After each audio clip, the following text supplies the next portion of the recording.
What I don't remember is where we are in this game.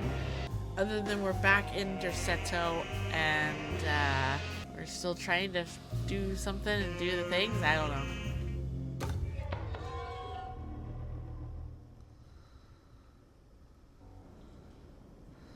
Yeah, okay, so we're here. What were we trying to do? The mask had reminded Emily of her father. It didn't seem like a chance connection, but a purposeful reference made by that child. How could Grace have known what he looked like, and that it would upset Emily so? And why would she use those words? Emily felt like it was beyond strange. It felt impossible. Did it even happen? Was she losing her mind? I am convinced she's losing her mind. But we need to go into Dr. Gray's office, so...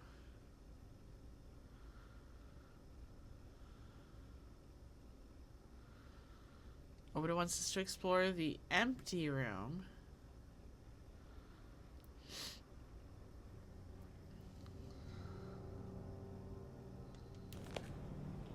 Okay.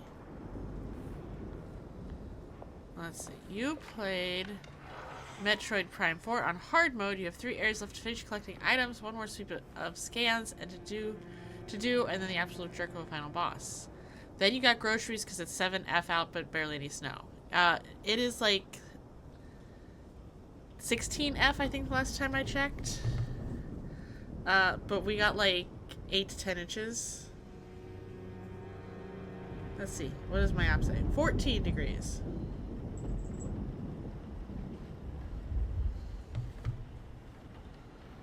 Welcome, Java.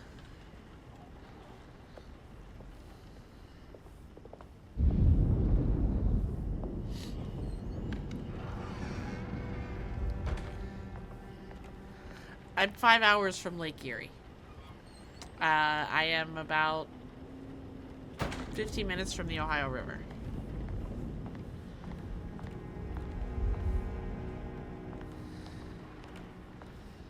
Oh, is there a Bailey on the bed? Oh, there is a Bailey on the bed. Hi, Bailey.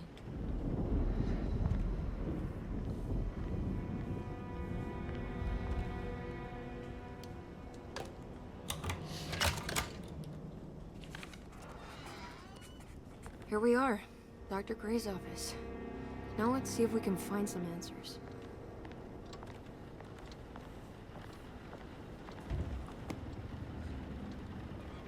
From what you understand, large bodies of water help normalize temperatures as long as they just don't freeze. You don't know about that the Great Lakes freeze. Yeah, I don't know that they do either.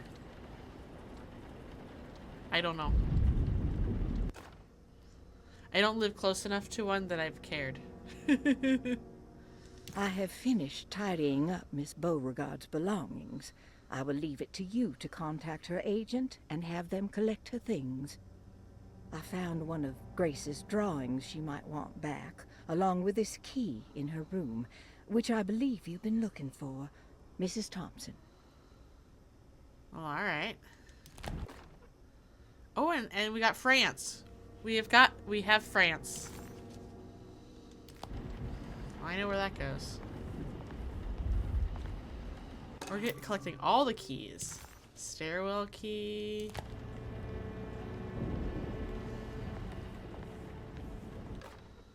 Dearest Dr. Manzetti, I find myself in a losing battle with my patient. As I've disclosed in my previous letter, his delusions have him completely captured. It's bad enough that he is torturing himself with paranoia, but his madness turns out to be quite persuasive to others, effectively laying the ground for mass delusion. I am writing to you in hope that you can give me some guidance. Beyond my ambition to avoid devastating surgery on my patient, I have grown worried about my own defenses. The words of my patient are deranged, yet they often resonate with something primitive within me. I have tried photographing his brain with X-rays. It was surprisingly difficult to get good results. Dark blotches on the plates kept obscuring all details. My patient looked at the bad plates and cried out in terror, telling me the dark areas was the shadow of the worm, eating him from inside. I could not see anything out of the ordinary. I hope this is a sign that my mind is not as receptive to the madness as I had feared. After further inquiry, my patient described the shadows inside his mind as some kind of chthonic monstrosity that wants to undermine his sanctuary. This is clearly a reference to a place he calls Teroea, a sort of library or convent that works as a psychological haven. With this imaginary haven threatened by this Chthonian, he has now constructed another, less pleasant hiding spot. Lately, he has been bringing up a metaphor of a steamboat that has run aground, that he feels like he needs to start the engines and reverse, but he is afraid that the hole in the hull would cause the whole ship to sink. I've been watching him turn this metaphor into reality for the last week. He knows it's made up, but he is doubling down, trying to make it a real memory. I feel certain that this is my chance to break through the barriers of his self-deceit. Useless facts. One of the Great Lakes apparently Erie freezes more than the others. We are now educated, yes. The one that freezes the least is superior, with it being the largest. Interesting. I mean, that actually makes sense, because I think Erie is one of the smaller ones, so...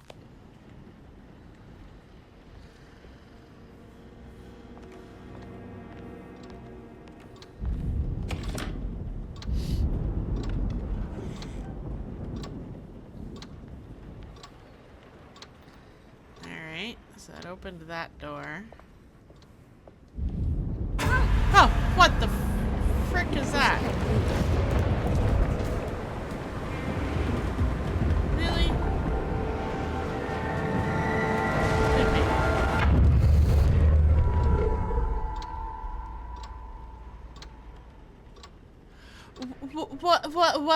What?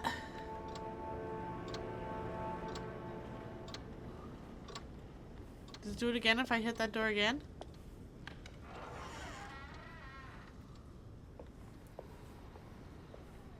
Now whistle Steamboat Willie, yeah. If I could.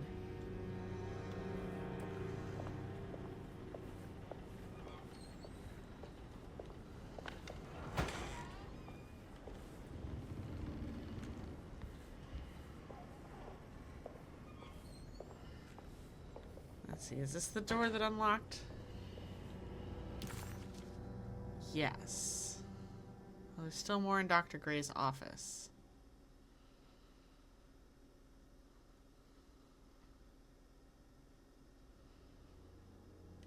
But I'm guessing it's that puzzle that's not yet solvable.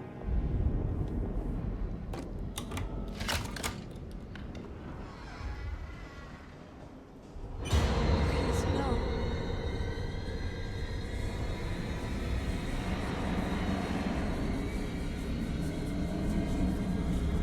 Alright.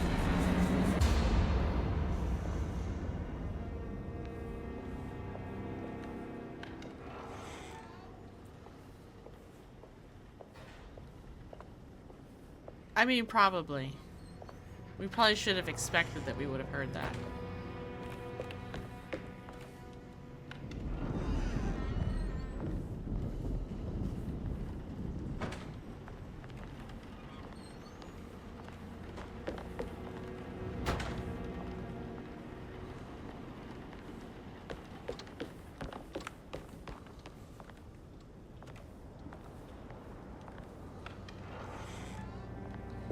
Guess I just wasn't expecting to see it quite that soon.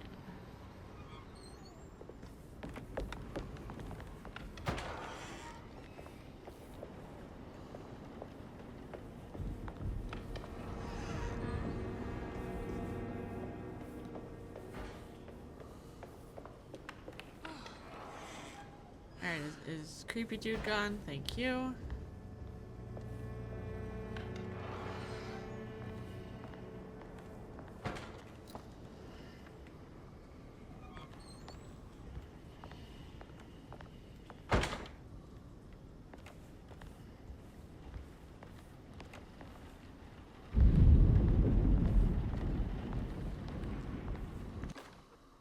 Sometimes I think this place makes me worse. That Dorsetto might be my grave. A coffin made of ostentatious architecture. A Taj Mahal for the drunken depressed. There's something about Dorsetto. Something about Dr. Gray. Like we all pretend that we're here to get better. When in fact we are here to be forgotten. Yes, creepy dude is the one who farts darkness. And quite honestly, I'm not convinced he's not Dr. Gray at this point.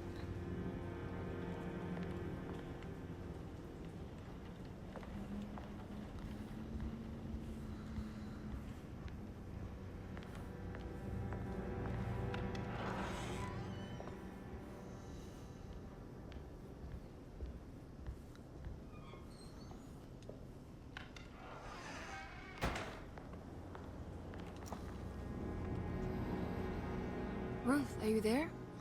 No, of course not. You know, the implication from the note is that he's the one hunting this guy through his... I mean, yeah, he's the psychologist, but I don't know. The farting darkness man could be just a figment of Jeremy's mind, but I don't know. This is all weird. I'm not convinced that Emily here is not suffering the same delusions.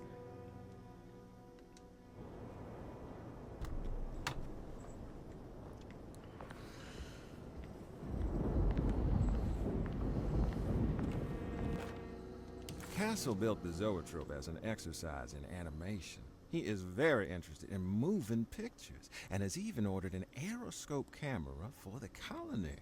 I'm looking forward to seeing what kind of phantasmagoria he will produce. For now, his zoetrope entertains me greatly. It's not the little man passing his head, while quite humorous. It's the spell of that flickering light as it rotates. I swear, it takes me back to my childhood in a most profound way. She could be. She could be suffering his delusions.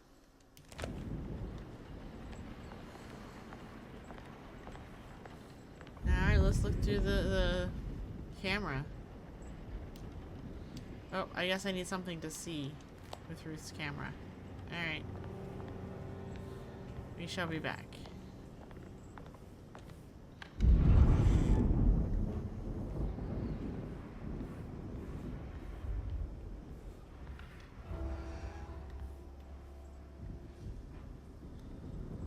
Alright, that door's creepily open over there, so we're gonna go through the locked door. I have the key. Why can't it? Why won't it let me use the key? That's just rude.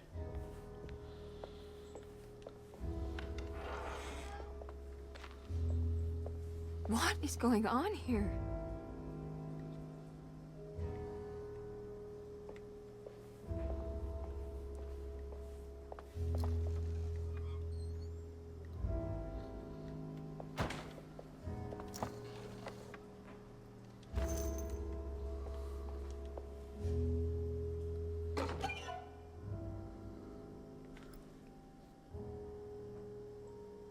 It's not time for that room. Please check the number and dial again. Fair enough.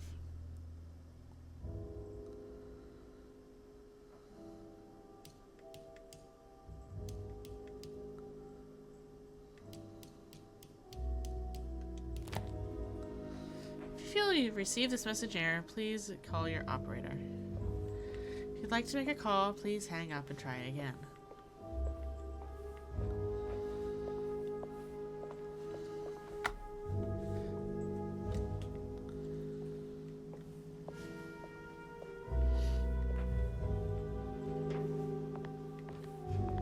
Can I show my age and say I remember calling a phone number to find out the time and the temperature?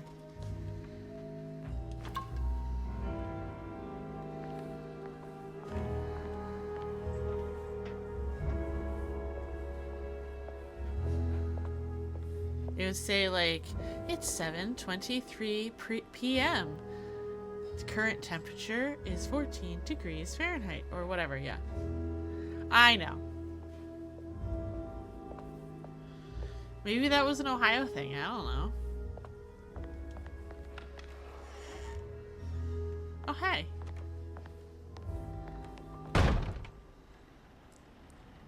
Do I have the key for this yet?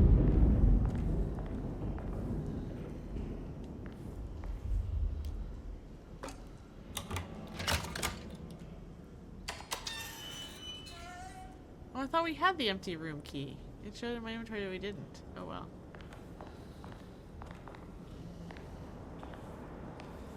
Yep, I remember having an antenna.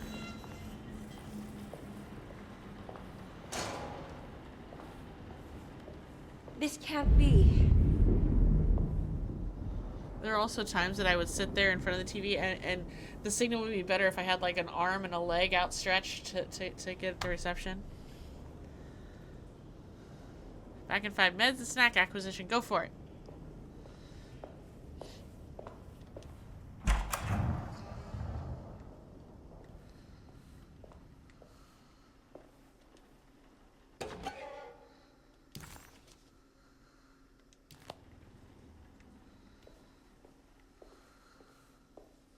Oops. Alright, that requires a key.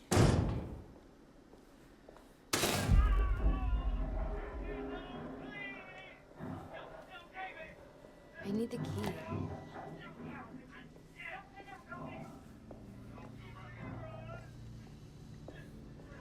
Somebody's in grave peril and I'm opening rooms and checking things. Don't mind me.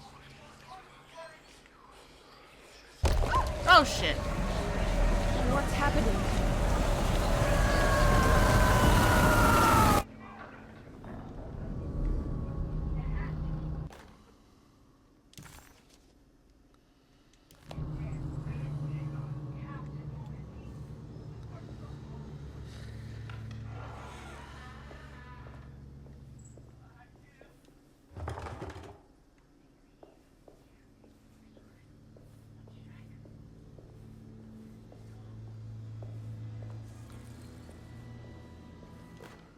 Radiography.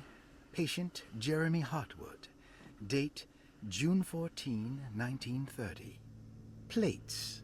Jeremy's skull proved difficult to capture properly. Partial radiographs worked best. A complete picture of the brain can be assembled by piecing 3 plates together. Observations. Even when looking at an assembled version, a shadow covers significant parts of Jeremy's brain. Possible tumor, but more likely that the equipment is failing. Jeremy reacted strongly to the pictures and claimed to see a giant clay worm eating and displacing his memories. Notes. While this exercise has left me nowhere closer to an answer, I feel confident that a Burkhart lobotomy should sever all necessary parts. Oh good. Lobotomy time. Hypothetical psychosurgery based on the ideas by Burkhart and the St. Petersburg research could end up saving Jeremy's mind. Severing the connections around the frontal lobe would certainly solve most mental afflictions. The procedure would be brutal in performance, as well as in efficiency. An ice pick pushed through the edge of the eye and into the skull would untether the nerves like Alexander cutting the Gordian knot. As this would likely leave Jeremy in a very different condition, all other paths should first be explored. The medical instrument I would need for this lobotomy is missing, and I should have Waits order a new one. Blah.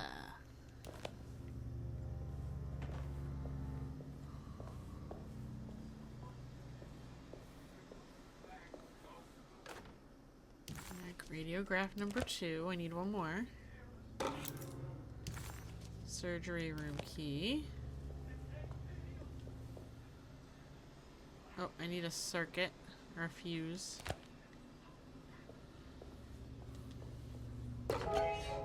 Hey, look, it's a fuse.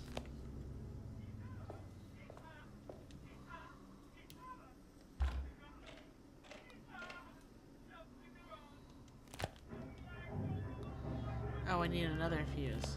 Okay.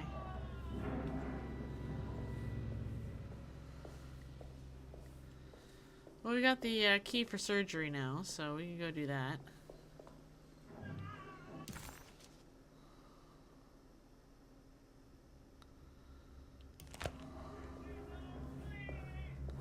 You did your taxes today too? You were a productive adult.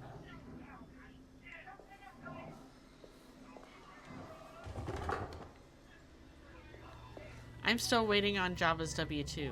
We can't do our taxes till we get that.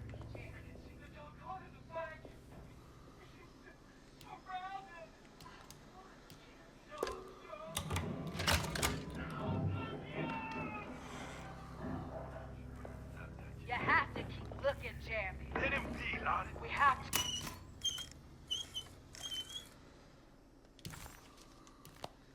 What's this? Well, it's a fuse. It said it when I picked it up.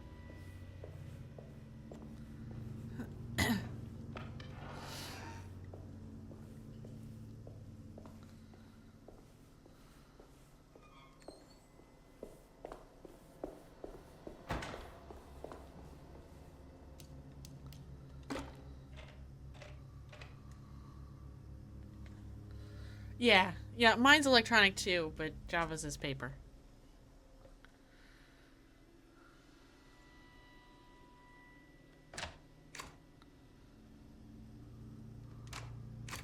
Oh, was it one of these puzzles? I hate these puzzles.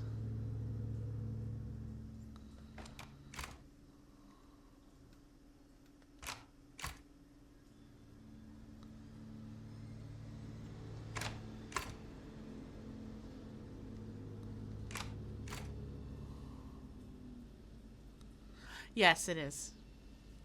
100%.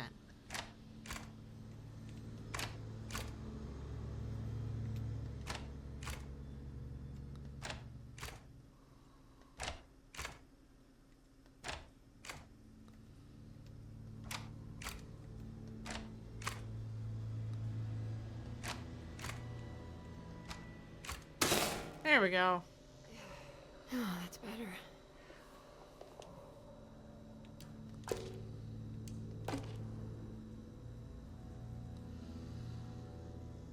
Alright, Jeremy's brain is in 3 parts. I'm gonna go with the... Oh, it only lets us select these 3. Okay.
Oh, it does let me go with the other ones.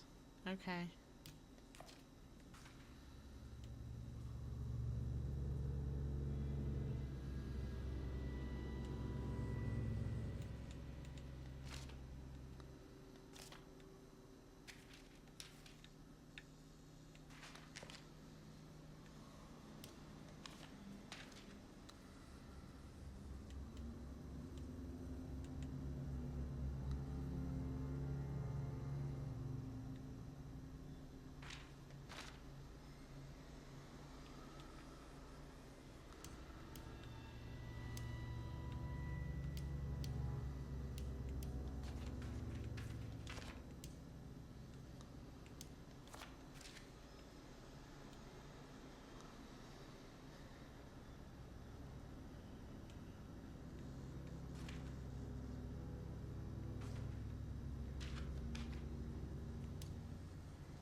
Yeah, see, that one's got his name on it, so I think the bottom one's correct. I just have to put my mind to it. Oh, Java.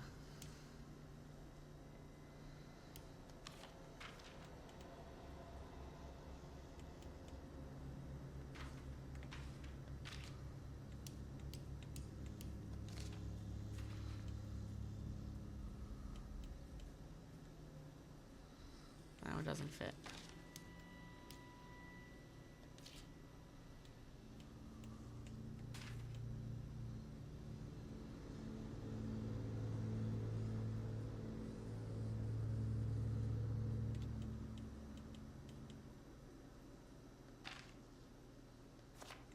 No.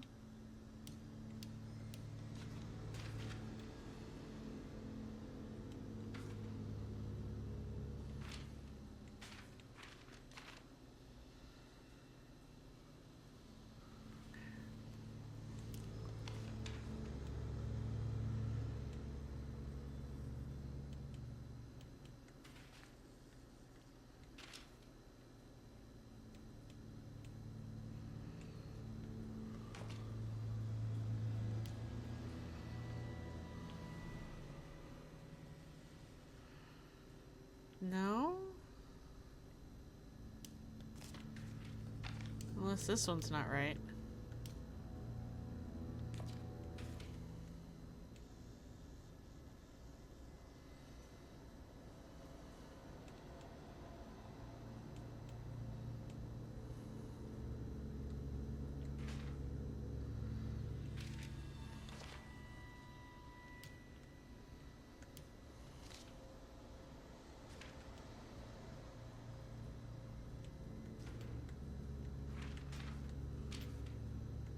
That one doesn't line up. I don't think it's that one.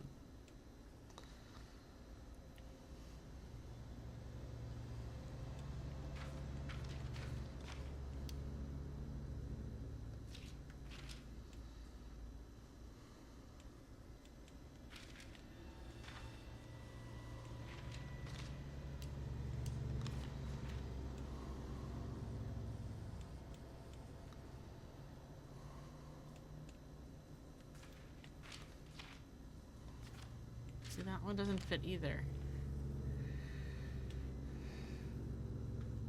At least I think that one's the... I mean, maybe this is the top. I was just putting it on the bottom because that's the direction of the verbiage. Plus, it seems to only want to put one on the bottom and it wants two on the top.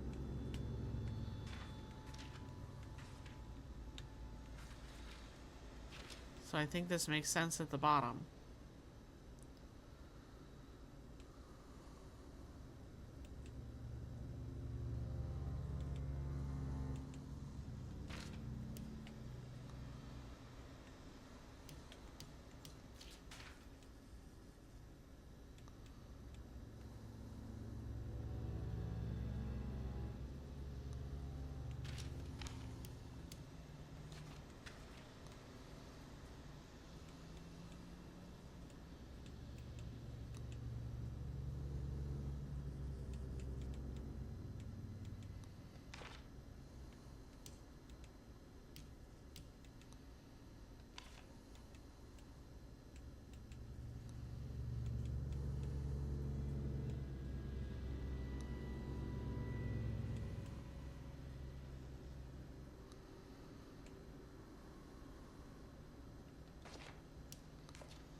Oh, shoot.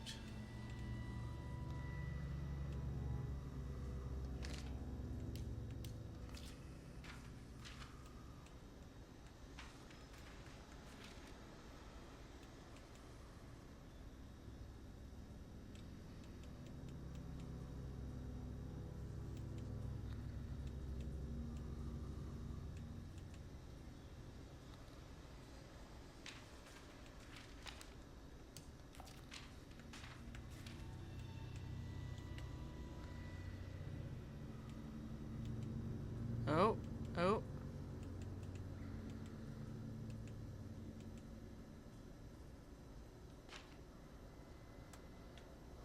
I think I'm close.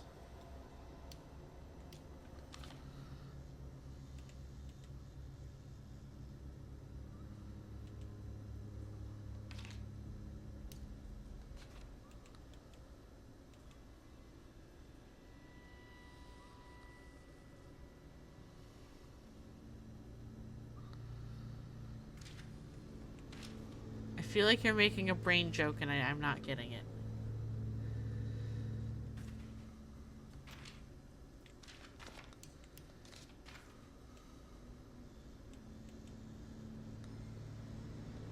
Ha! Oh. So we found Jeremy's darkness.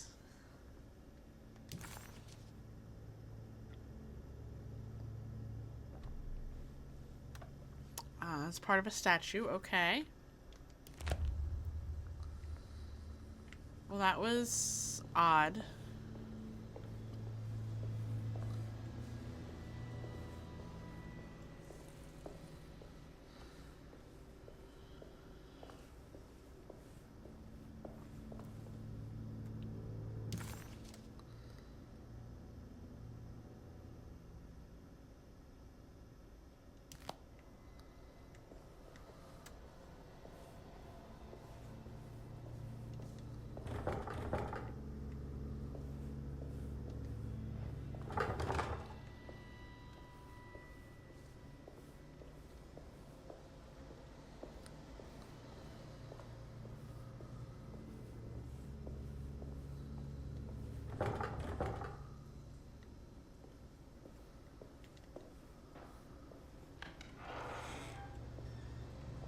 Oh, this looks normal. Super normal.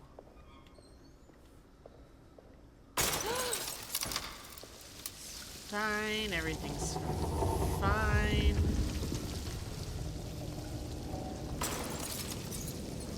Oh no, it's still happening.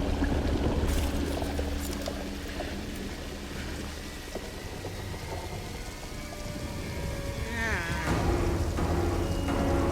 Can we go a little faster there, please?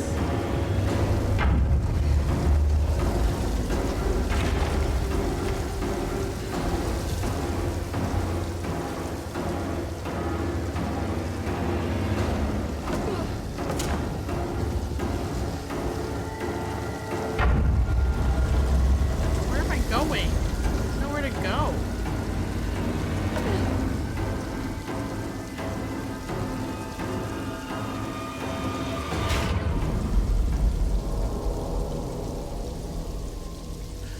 Where was I supposed to go?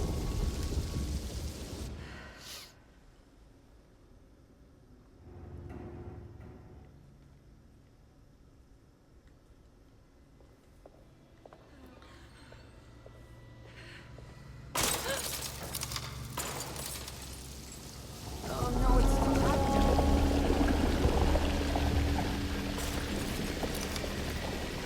Come up. I go through here.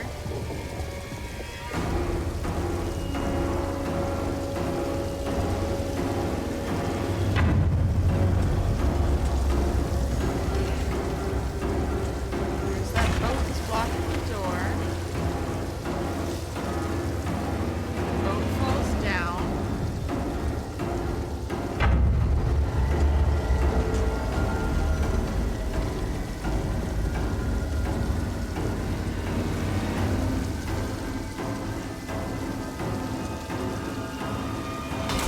Oh.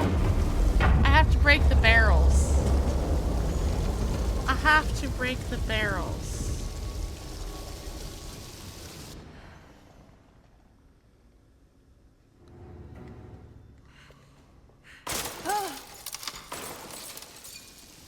Oh no, it's still happening.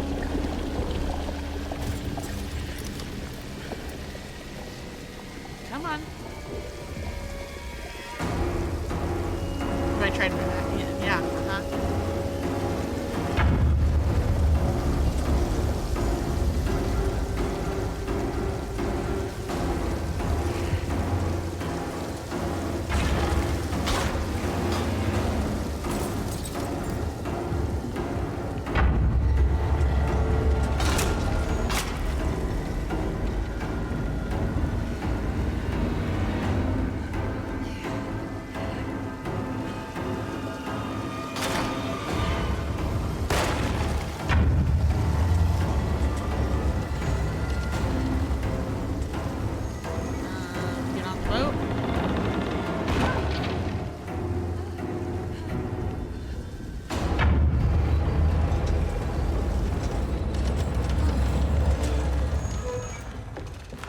never got a chance to look around this place.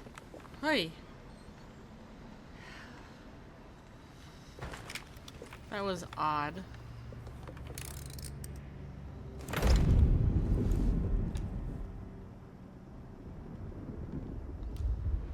Ooh, wait, let's put Jeremy's darkness with the thing. Alright.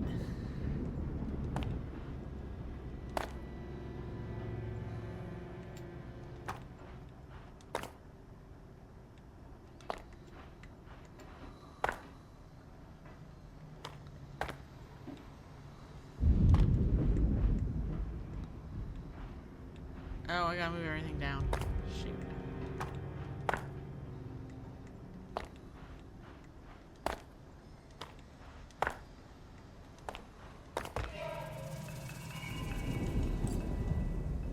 Okay.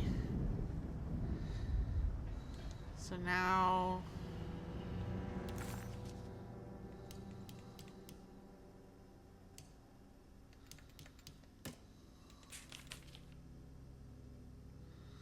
Now we've done all of those. So how do I know what my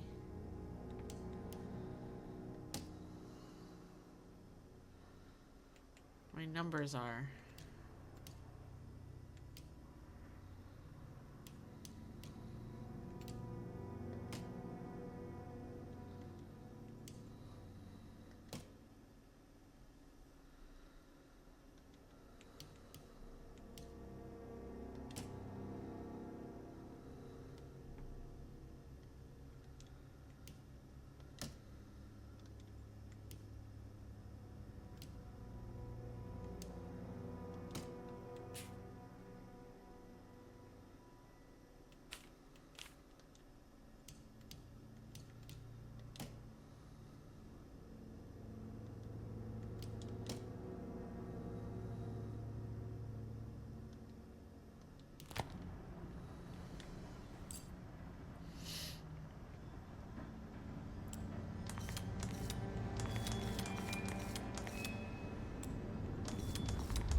Alright.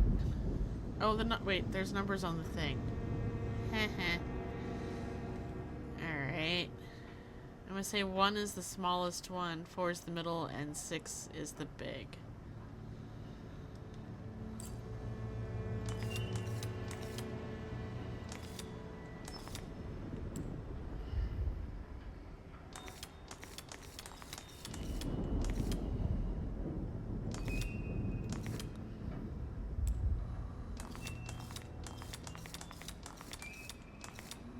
There we go.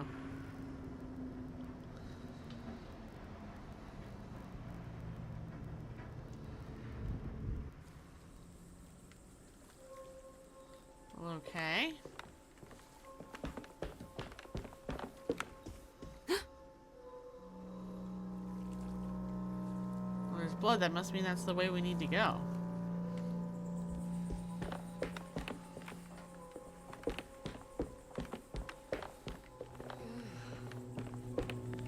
First, I'm seeing if I missed anything. Oh, a noose. That's noose to me.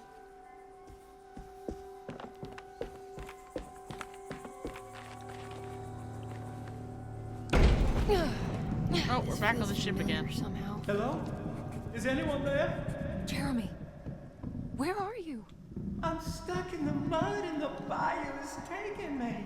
Jeremy? Can you hear The me? motor is dead. I can't do anything more. Hang on, Jeremy.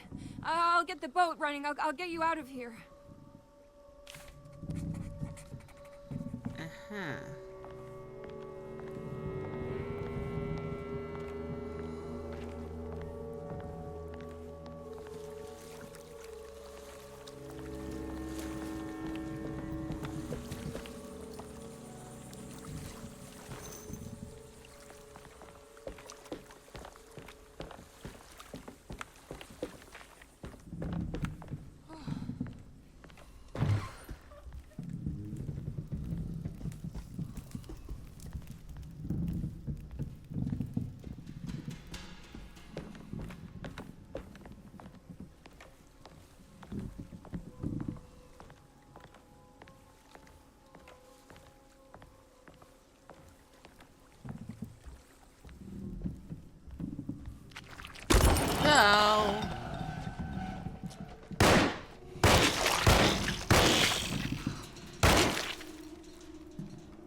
boat is run aground.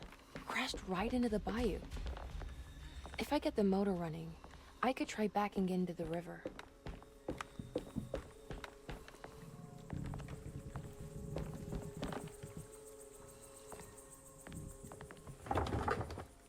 Okay.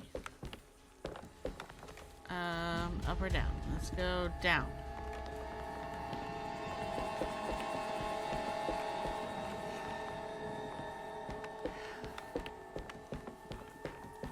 Jeremy, where are you?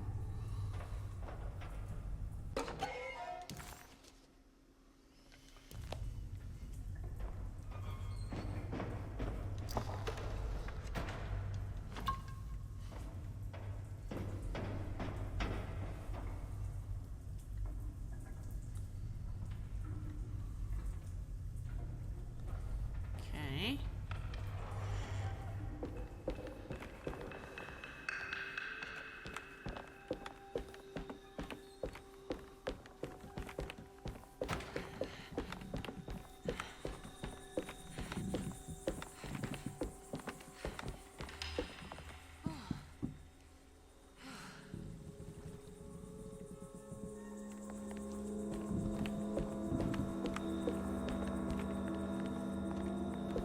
Yeah, I'd say this steamboat did more than just run aground.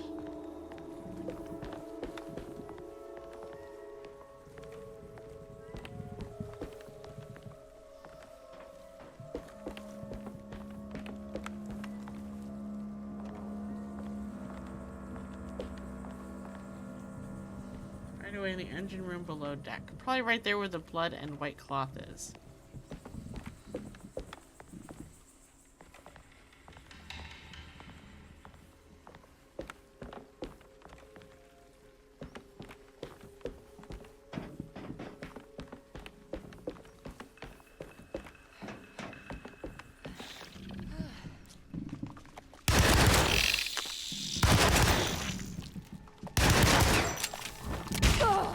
Damn it.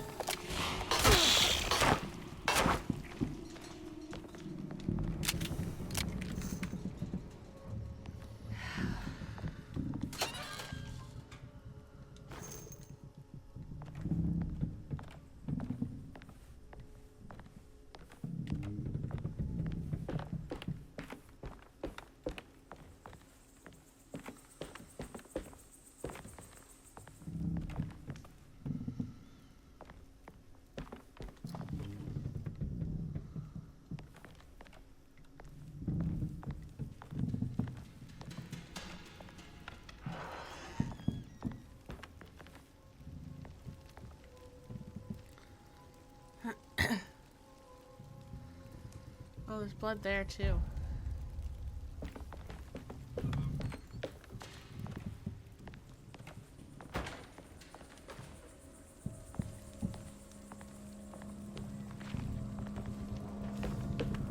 I can break this, I just need something to hit it with.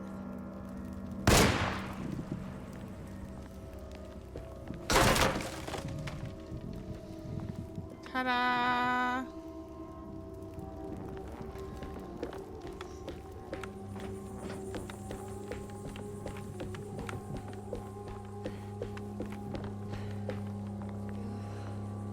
That door's locked.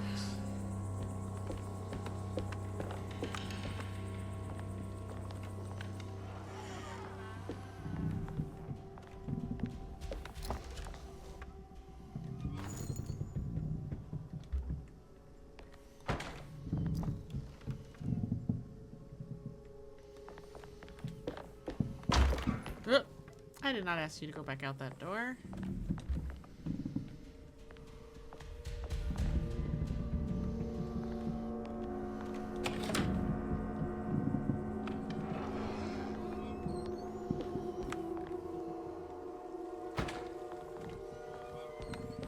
Alright. I'll bite. Let's go down.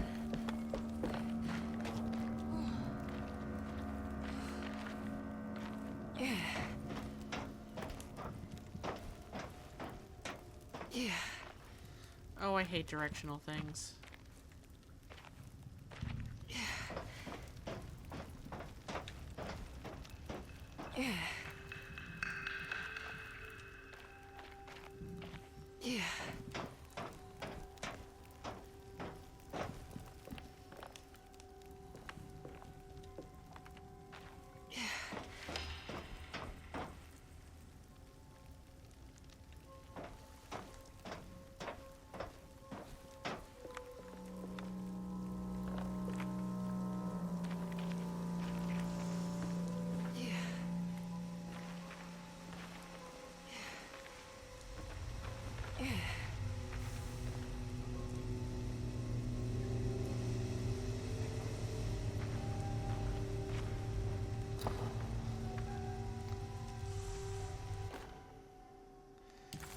empty gas can.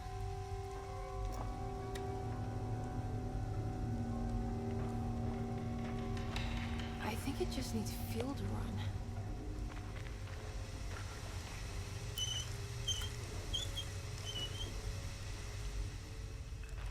Well, where's the darkness farting man? I can use his farts to,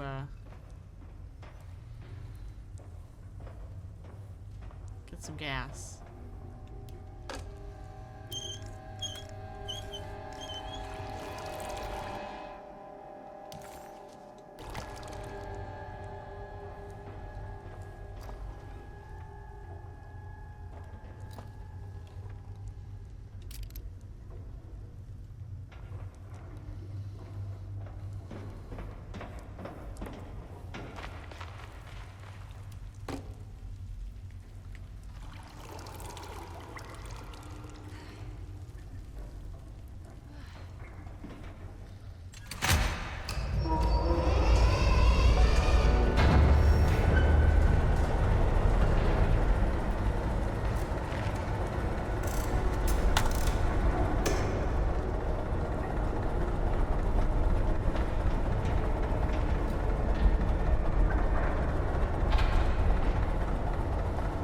Okay.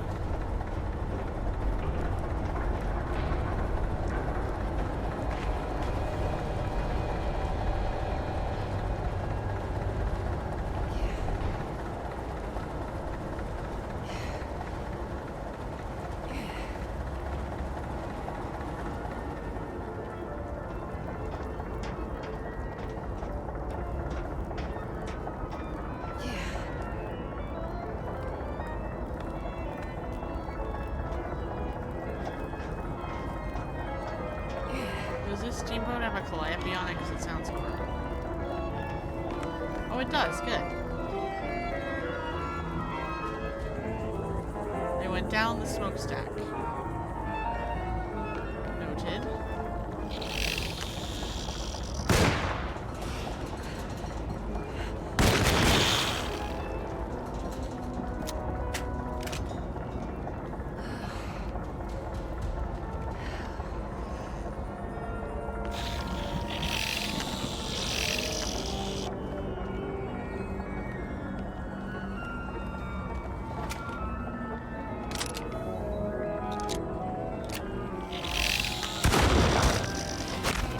Well, shit.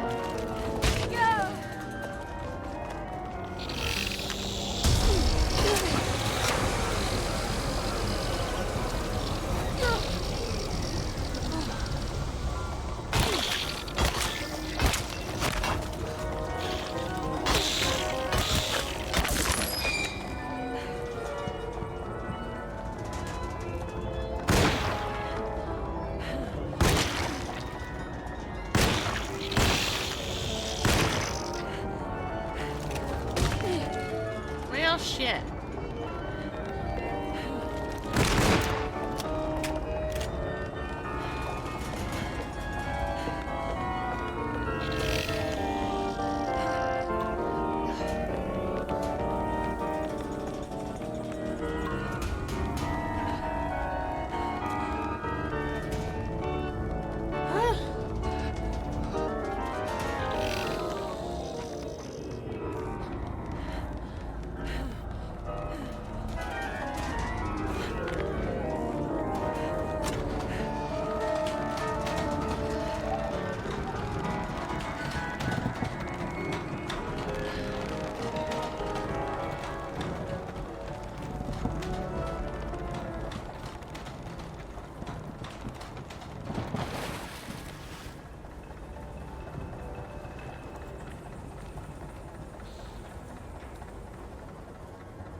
Jeremy? Are you ready to tell me what happened?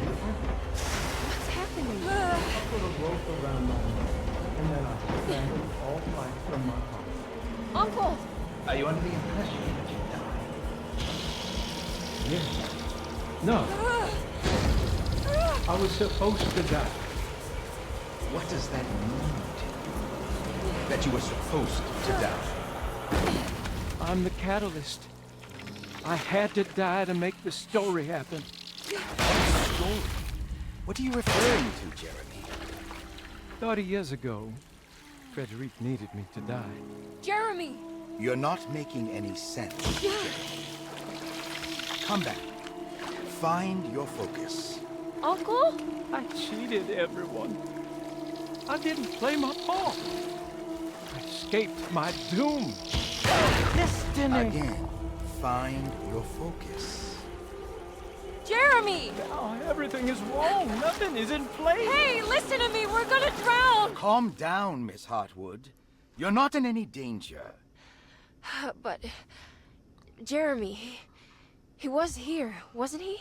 Miss Hartwood, I am beginning to suspect your family curse is catching up with you. Have you ever talked to a doctor about your condition? No. No, I was just confused. I thought I saw him for a moment. I'm fine. I'll let you be. Miss, I want you to know I'm here to help, if you need me. I still don't like him.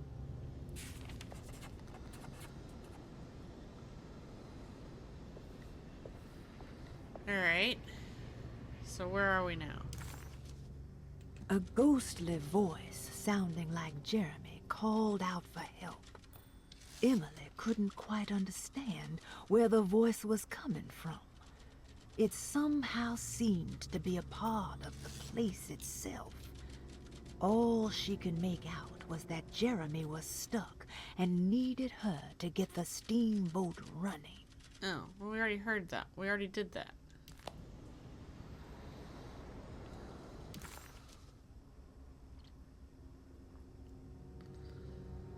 Alright, I still need to look at the empty room. But I also have the puzzle piece that goes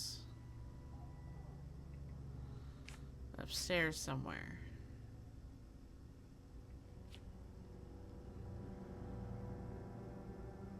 The drawing room, maybe?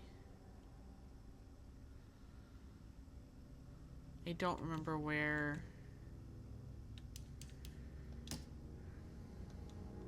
that globe is.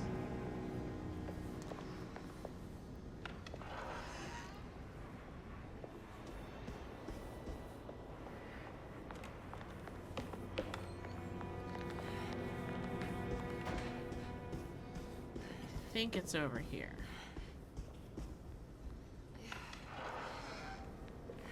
Yep, right here. There's something missing.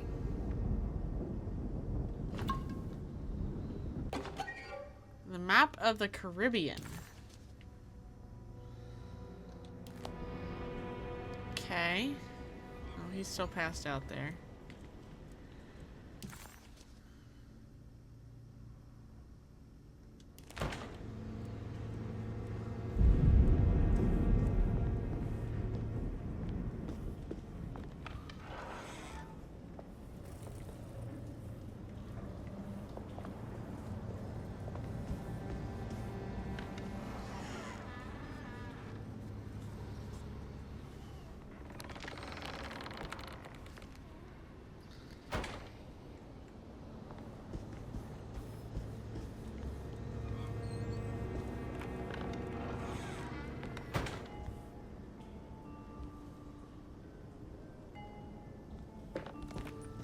Okay.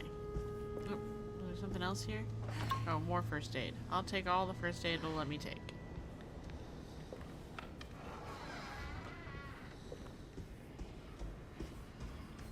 Alright. Back downstairs to the empty room. Hello.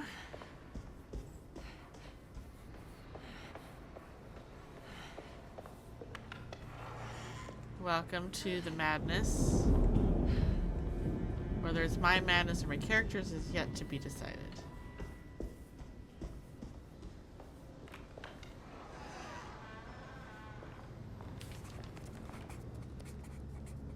This is my room.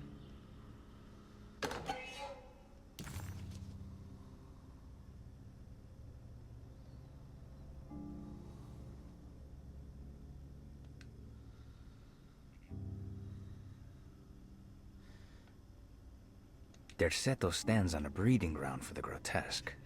A temple devoted to rebellious growth. The most ugly and cancerous side of nature. You may be able to shield your psyche for a while, but rest assured your soul will come to pray to that hideous god in time. That is the story of every man and woman who gather around that ancient arbor. They all croak, bark, and bleat, because their own bodies are afraid and they wish to repel the evil those words conjure. Ia! Ia! Instead of that blasphemous name, they gossip in hushed whispers the name of Derceto, Astarte, and the Black Goat of the Woods. Oh, the Black Goat of the Woods. Great. The thing that scares me the most sound-wise I recognize this view. is my own scream, honestly.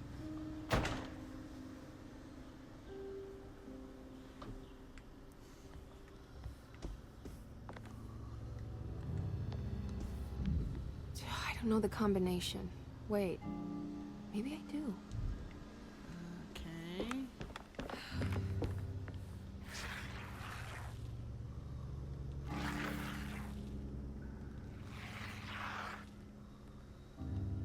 I know that number. Where's that from?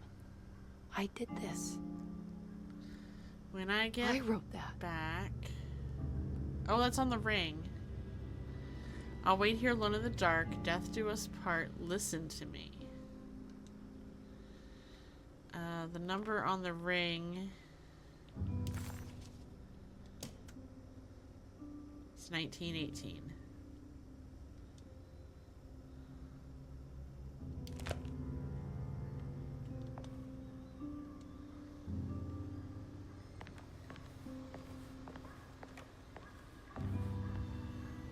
Is that my combination?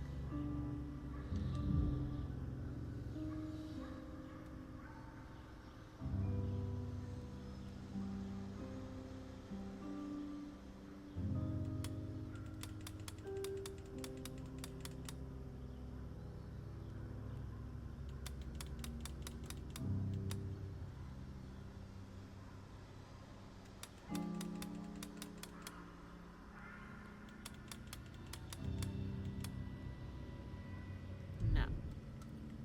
I only need 3 numbers for them at that.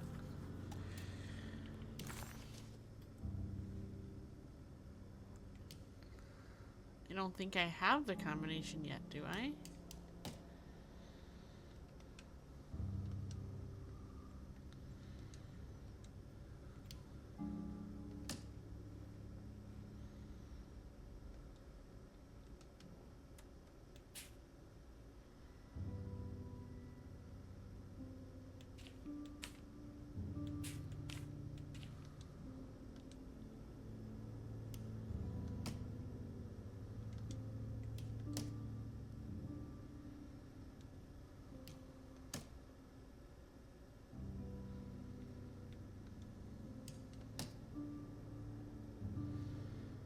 Empty room. Okay, that's the empty room is ours.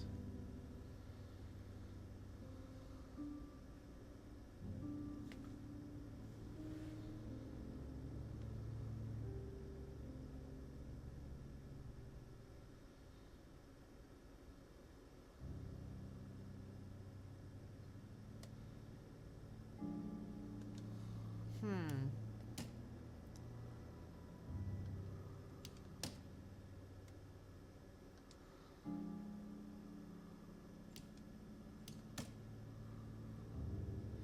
Nine one three was a safe in the clerk's office. We use that on, I mean, I can try it, but we use that on a different save, because that's for the one in the clerk's office.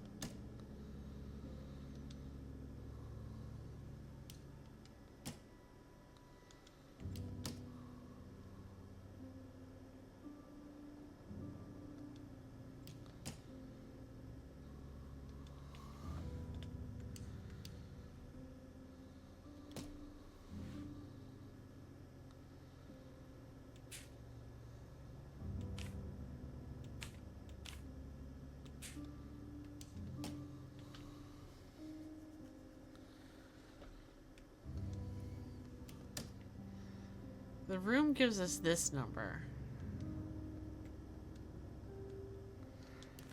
But that's not the right number of digits. Oh, unless the 1 doesn't count, is so maybe it's 918. That XXX.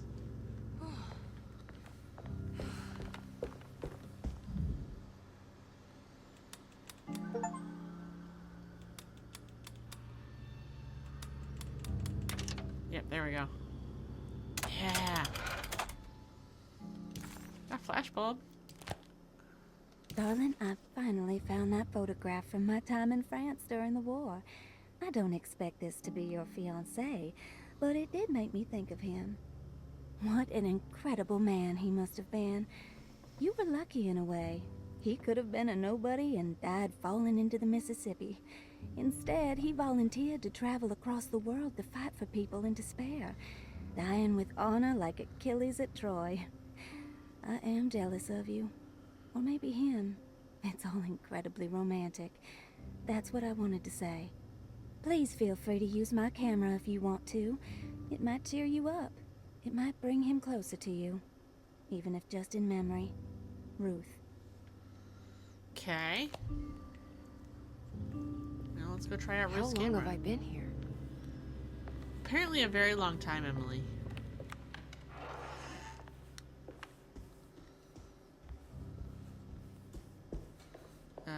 Which one's Ruth's room? Oh, the one I'm standing right in front of.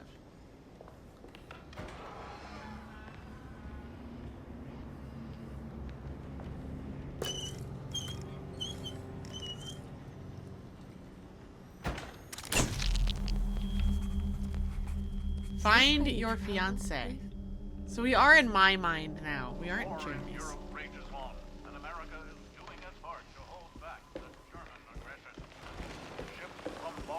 I'll find you, John.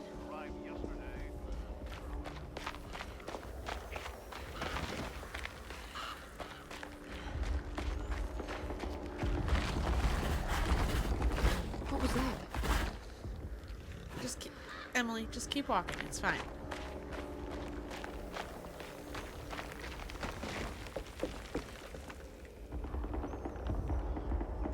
Why won't you?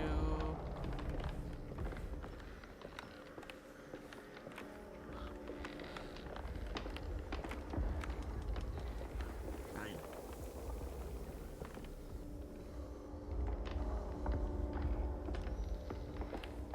Yeah, now we're in Amnesia the Bunker. Apparently. Why can't I open this? It's driving me nuts.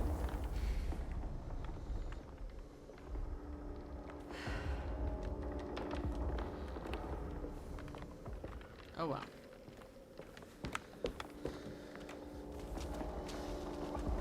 Yeah, this is like exactly how Amnesia the Bunker starts, isn't it?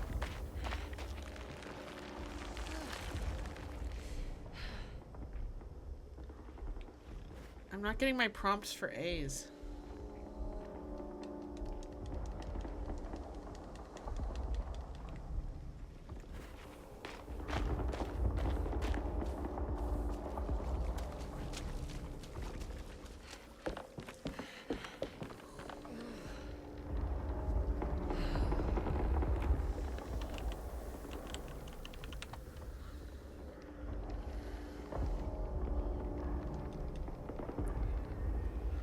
Yeah.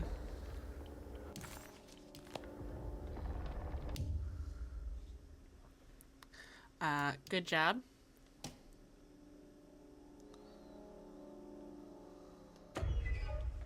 Good job to Nova Scotia over there.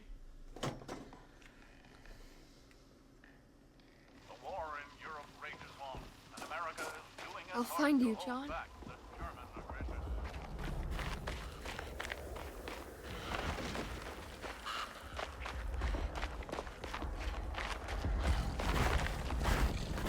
What was that?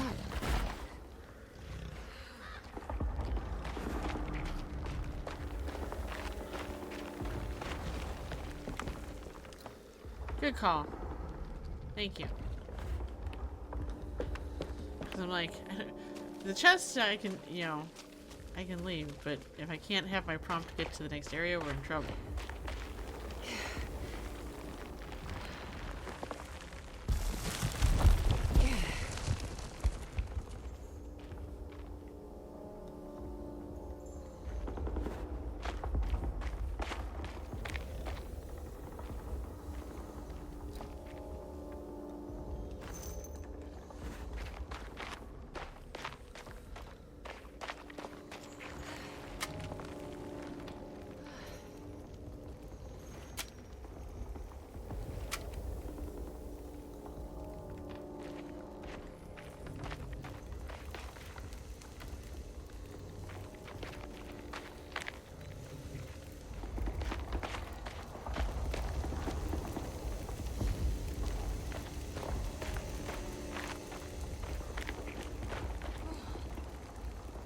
I need to say hi. Heading out for family movie night. Can you enjoy family movie night?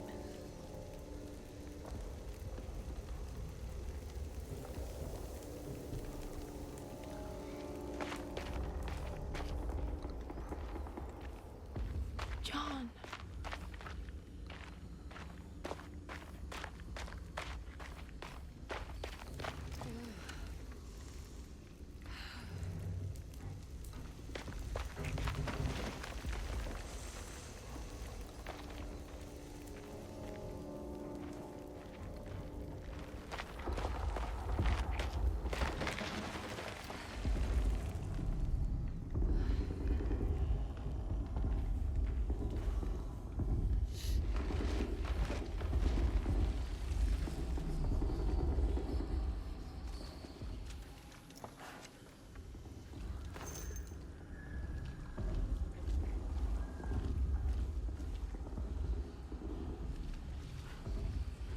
Watching Wicked 2?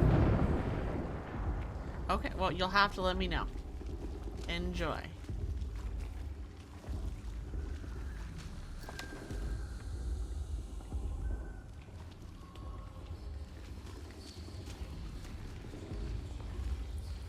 John.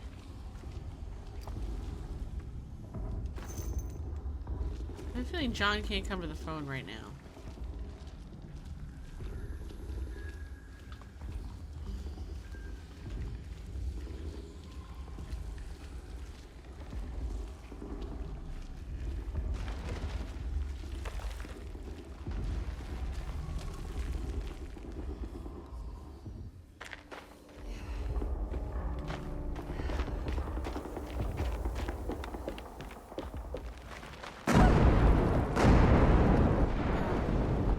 Keep going, Emily. Press Y to sneak. Okay. So this is the forced stealth portion of the game. Got it.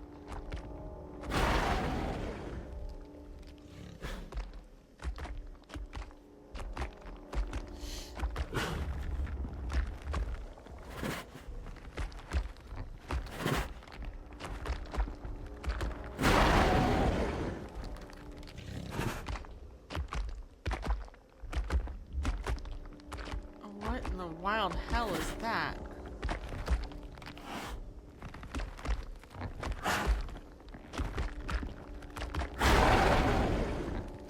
Keep going, buddy.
Do I have a map? No.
Oh, it didn't see me.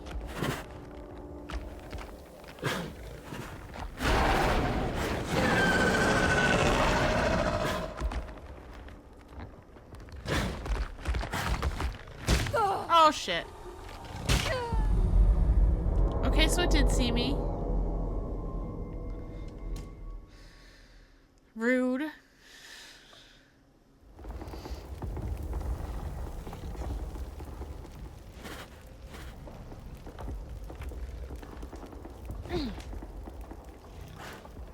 Oh, no, I need to go up here.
It was worth a shot.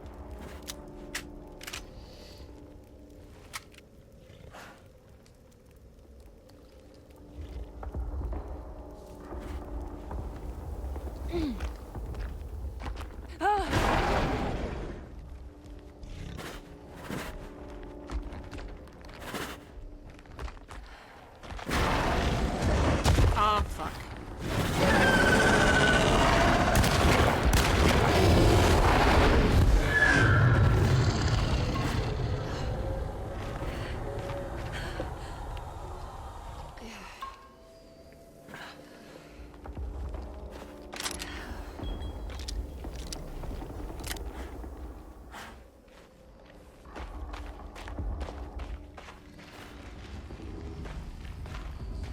There's nothing here. To the trench.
on, woman.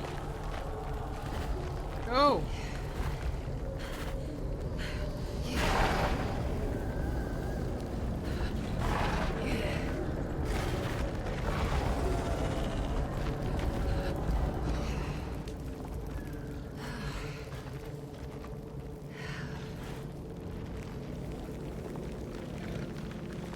Seems long and drawn out for absolutely no reason than just to be nerve-wracking.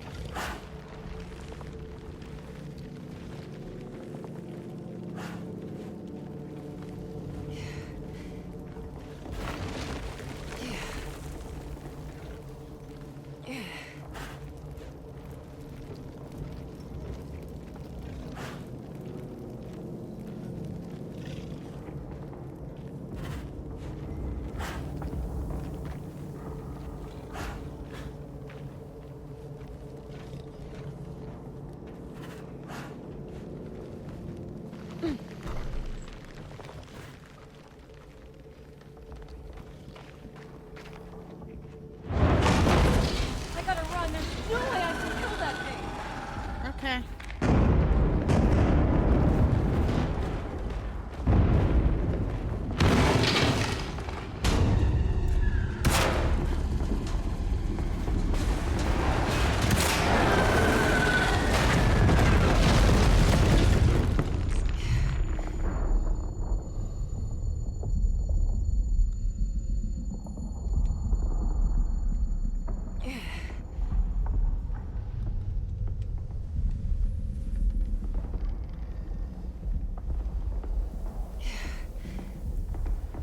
Well, thing looks dead.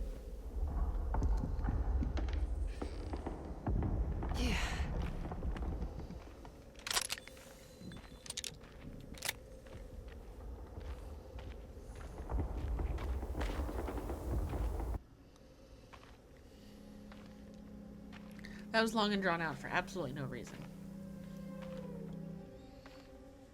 Today, the American Expeditionary Forces faced John? considerable losses in France. The brave men fallen on these John. fields will forever be Oh, remembered as John. defenders not of just Europe, but the world. What's the matter, Emily? President Woodrow Wilson spoke to I our can't do country's this. war widows, asking them to stand tall. What's the and matter? remember their husbands I can't take as you dying again. Speak of them proudly, and remember I'm them still fondly. hurting. What's the matter, But Emily? the war effort in Europe is not our Your death was just so death numbers on the home front Shameful. are on the rise due to the unfair. influenza known as the Spanish flu.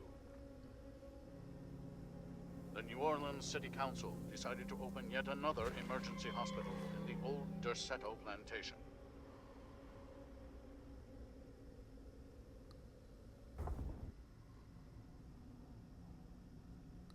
Uh-huh.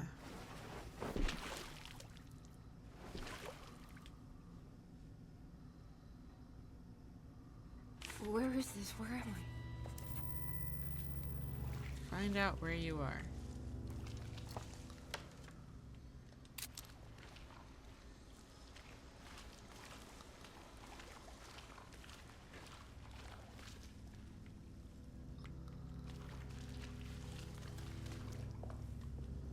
I need the key.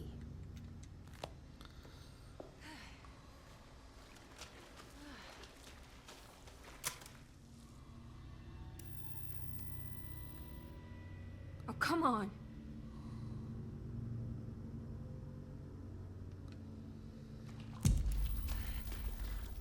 Yes. Go for it.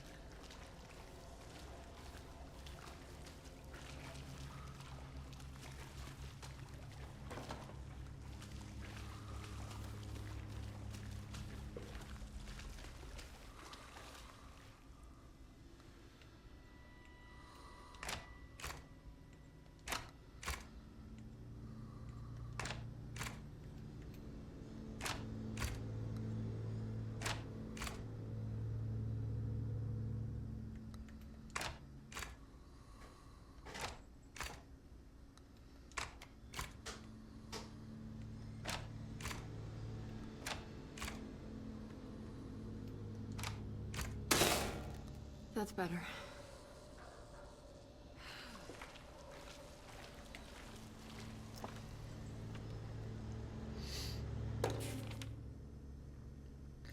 Derceto Entombment Plans B. Technical drawings detailing how part of Derceto will be sealed off. Okay.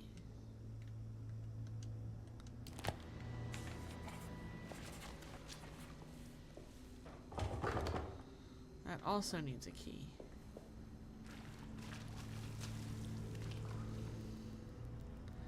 There's the plans B.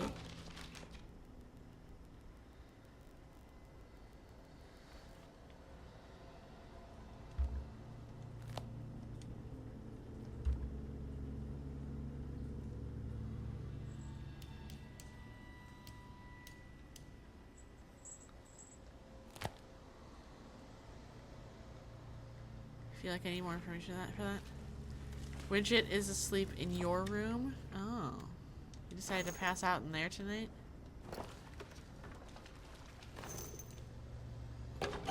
Box of biscuits?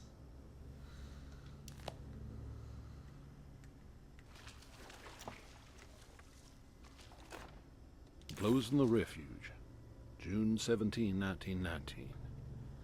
It is with a heavy heart that I must declare the Derceto Refuge to be harmful beyond saving. As an emergency hospital, we have over the last 2 years treated hundreds of patients suffering the so-called Spanish flu. Unfortunately, our mortality numbers are unforgivable. While the influenza in itself was often successfully treated, many died of fungal infections and sudden acts of violent madness. In order to dismantle the refuge safely, building engineers will survey what parts of the house are especially contaminated by the peculiar rot discovered by Jean-Baptiste Tabois. The rot is believed to be the main perpetrator in spreading the deadly fungal infection, but also the cause of the incurable madness. The most afflicted rooms will then be sealed permanently to create a cordon sanitaire. As the dead seem to exacerbate the spreading of the fungal infection, all bodies that can't be cremated by tomorrow will be forever entombed inside Derceto's sealed section. The refuge was never meant to be permanent, and as the influenza epidemic seems to be in decline, it stands to reason that we shut the facility altogether. Many brave volunteers have helped for very little pay to treat those in need for almost 2 years. We are forever in their debt. All surviving patients will be transferred to other medical facilities around New Orleans as soon as possible. At the end of the summer, we should be able to leave Derceto to recover. Dr. Isaac Herbert. So, Spanish flu turned everyone into bold monsters, which made their way up to Resident Evil 7.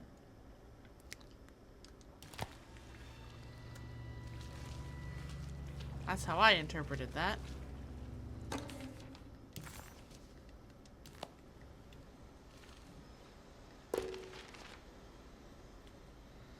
Okay.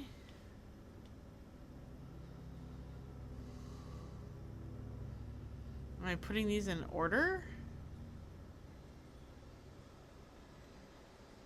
How the frick do I know where they go?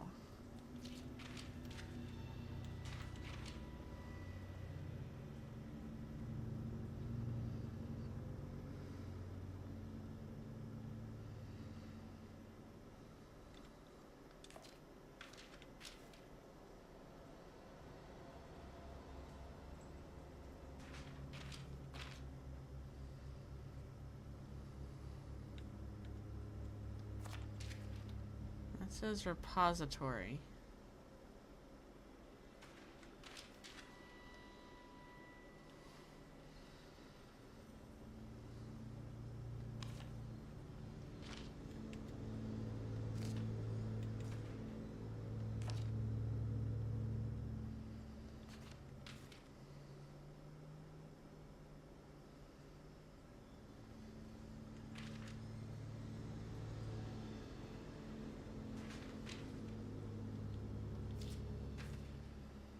Yeah, that does say laboratory.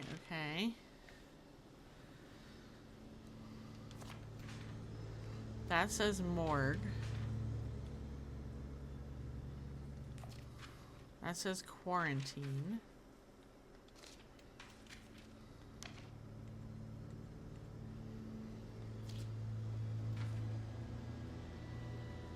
Oh, I see. Okay.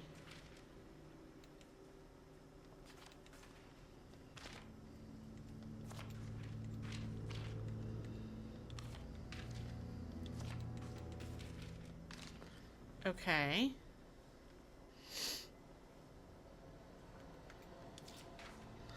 That one says surgery.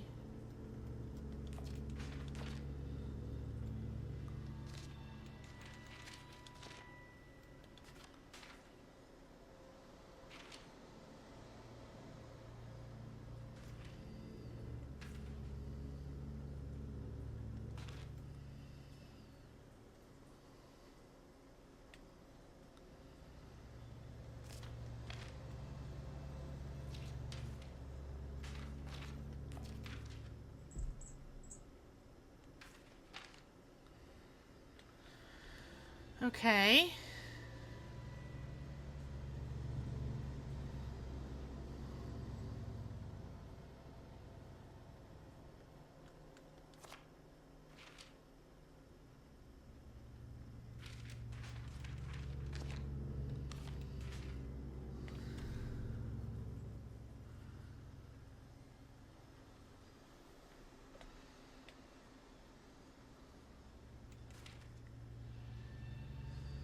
The concept of Tuesdays?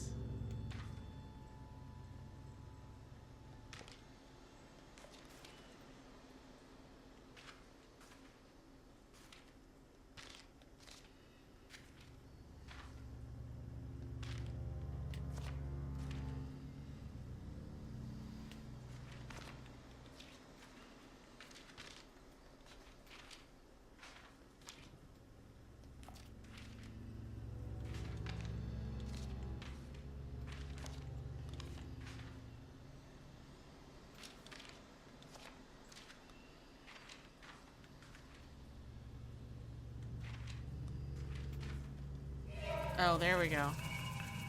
What's that? John Marcus.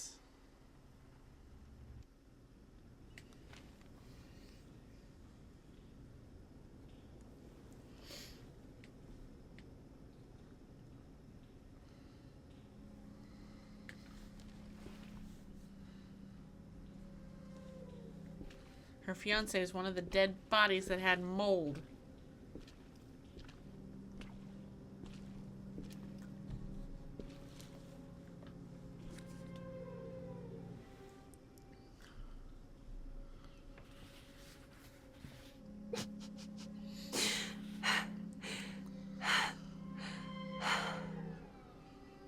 $2.17.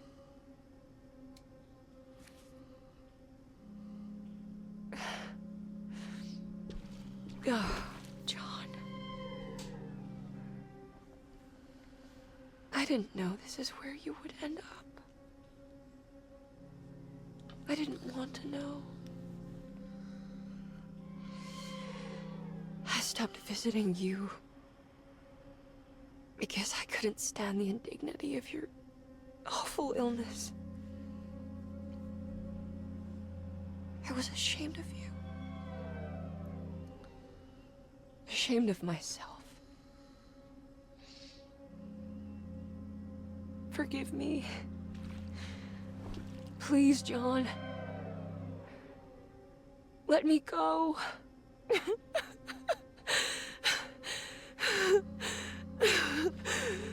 It's the Dark Man.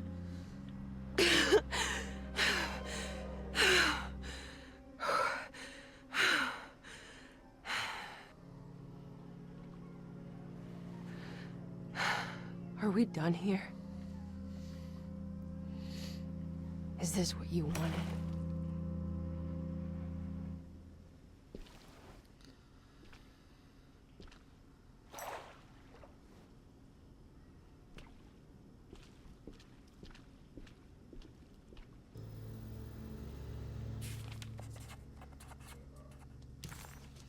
We discovered the truth, apparently, because that's what this key is called.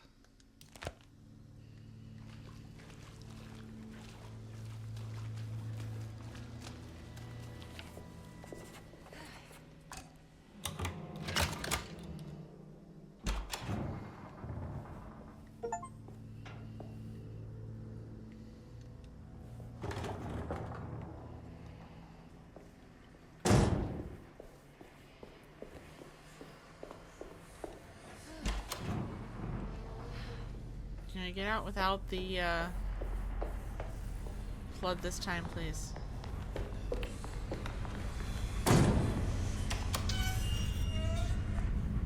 Yeah, I don't understand what the concept of Tuesdays is either. John Marcus died at Deseto of the Spanish flu. Emily stopped visiting him because she didn't want to see him waste away. She adopted a lie because it felt better. Emily hated the pathetic man that passed away in Deseto, but she was very proud of the man she made up. A man who died a martyr in the trenches of France.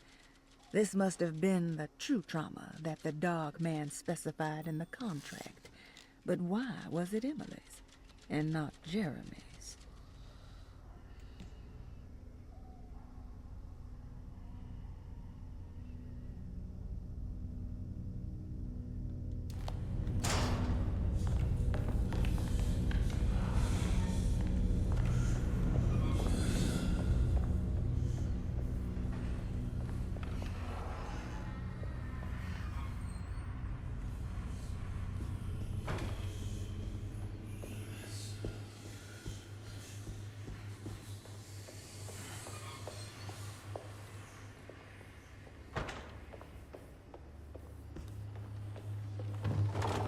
Oh wait, into is an apartment. Where's his apartment?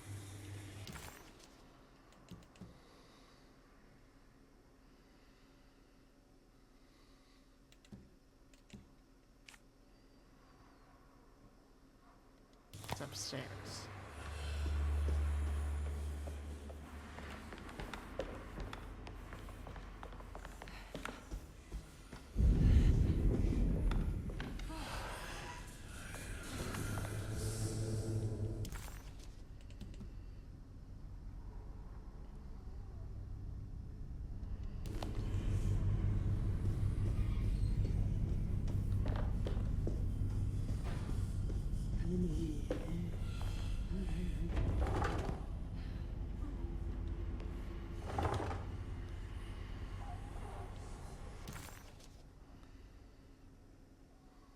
Oh, that's the wrong...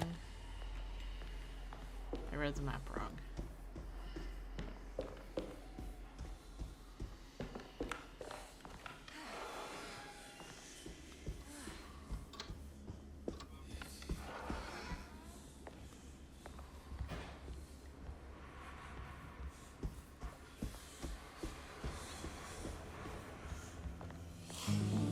Miss Hartwood, lock the door, will you? I'd rather not run into dear Dr. Gray if I can help it. This feels strange. So very strange.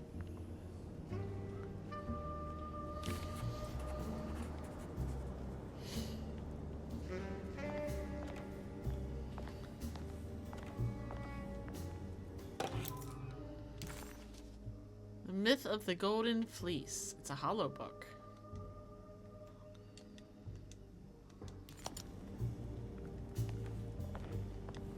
There's a book missing.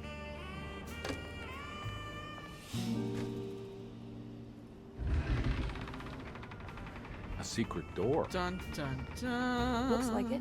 Careful. Let me go first.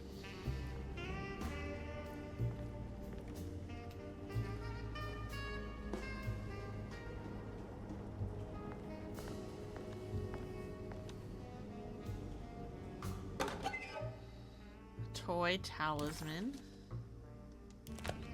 Now what's this?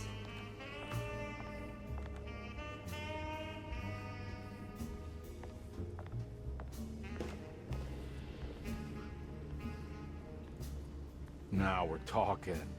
Great job, Emily.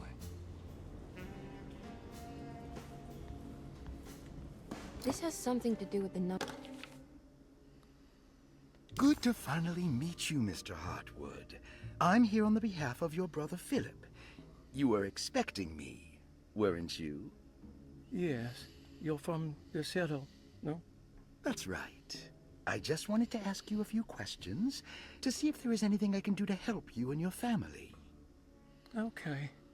I understand you're full of imagination. You make up a lot of things. I suppose. And you obsess over them.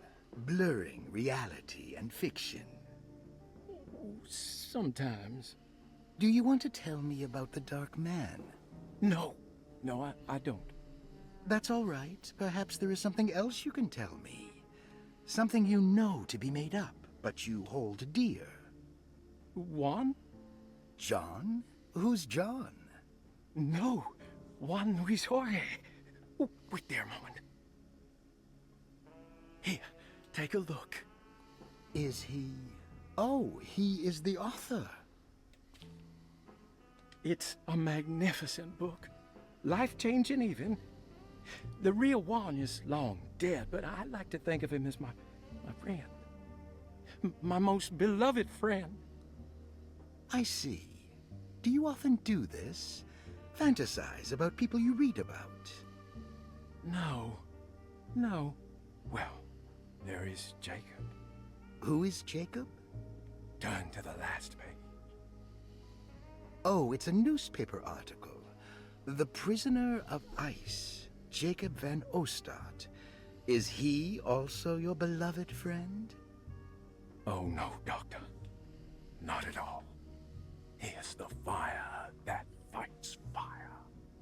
Yes, I think it's clear your overstimulated imagination, this mania, needs to be tempered for you to live a normal life.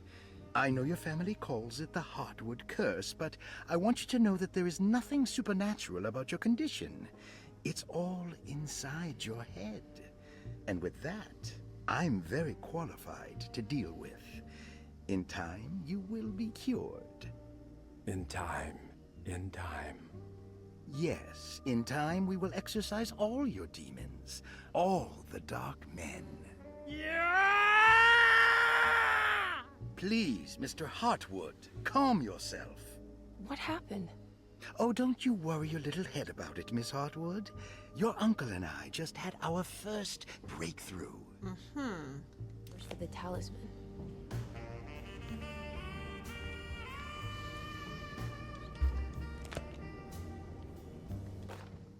The Snake Dagger, a monograph by Yael Klein. In Ludwig Prin's book on pagan rituals called The Mystery of the Grave, as translated by Nicholas Vachy, there are several references to a sacrificial dagger called the Snake Dagger. It has long been thought of as a poor translation of the original text, that it would be more appropriate with worm dagger from the Latin vermis cultrum. This seems natural following the recent consensus that the original title of Prin's book, De Vermis Mysteris, should literally translate to the mystery of the worm. However, this would take away from Vachy's great effort at translating the underlying meaning of the words and revealing several cultural beliefs. While Prin certainly was using the term worm as a symbol or synecdoche for death and the dead, which is made clear by the contents of the book, in the case of the dagger, we shouldn't be too hasty to dismiss his translation. Reading through Vachy's correspondence with his patron, it appears that he had more than just the Latin text at his disposal. Vachy had dug up Prin's living relatives and uncovered several cross-referenced historical texts and an actual snake dagger. The dagger was dated to the early Middle Kingdom of Egypt and had such a clear shape of a wave that Vachy considered calling it the sinusoidal blade. Knowing the full story, it seems prudent that he chose to translate it as snake and not worm. There are several reasons why this choice of word helps us understand the pagans that Prin's book attempts to describe. Snake dagger? I hardly know her.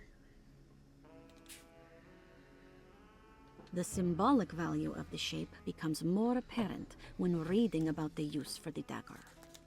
In the passage of possession and exorcism, we find the snake dagger poisons the poisoner within the victim and is therefore pacified. Where the literal text would tell us that the worm dagger trumps the demon possessing the victim, it tells us nothing of their reasoning. Only that somehow this dagger wins against the demon, like it had the better hand in poker.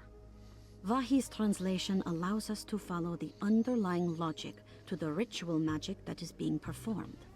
Poison the poisoner, sounds like fighting fire with fire. That to hurt the demon possessing its victim, the priests would have to fight back with a power that is known to the evil they are fighting. The snake dagger is therefore not only a good way to describe its form, but it also helps us understand how it could be thought of as a useful tool for exorcism. Finally, it also helps us understand their relationship to lunacy, that it was thought of as something poisoning the mind rather than controlling it. What is also interesting to note is that the possessed are always considered poisoned in their head and not their heart. The snake dagger always went to the eye of the possessed, leaving them partially blind, if they had the good luck to survive. So that's how you do the lobotomy. You do that lobotomy with the snake dagger.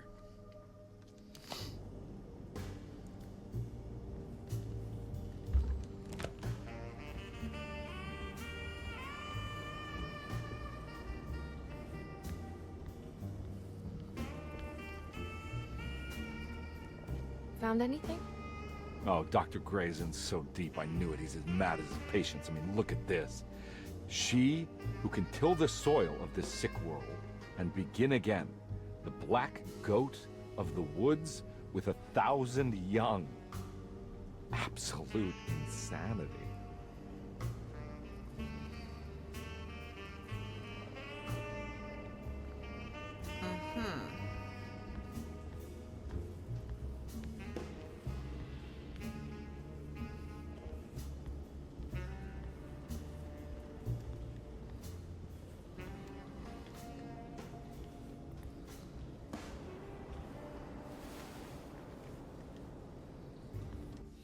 Hey, look, it's a furniture key.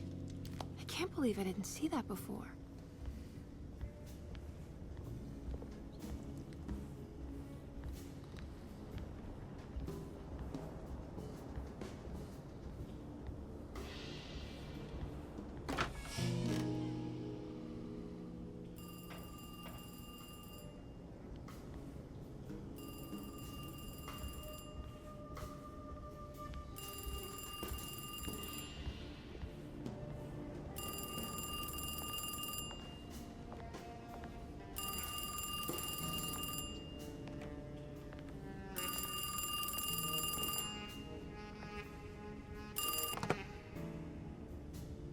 Hello?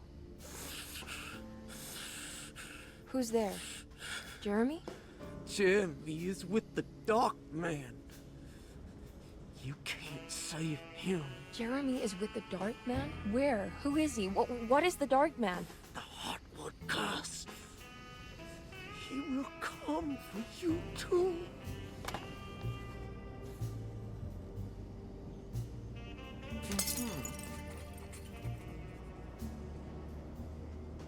Investigate the broken clock. All right.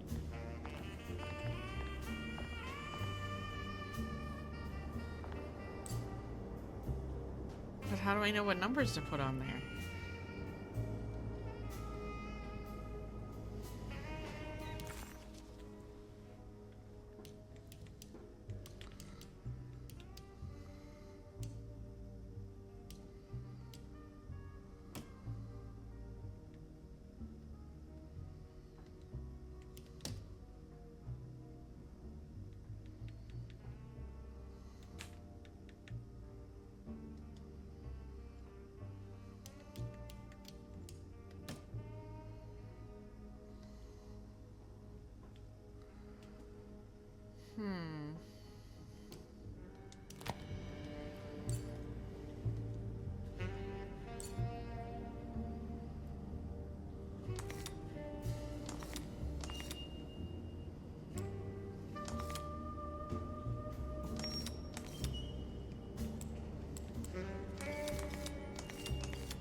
Have a number somewhere for this, do we?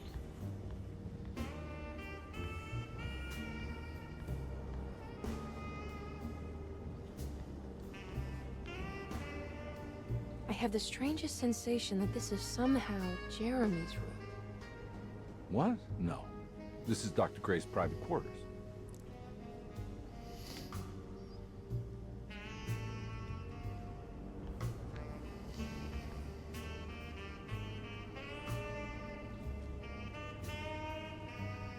I wonder if I need to make it look like that.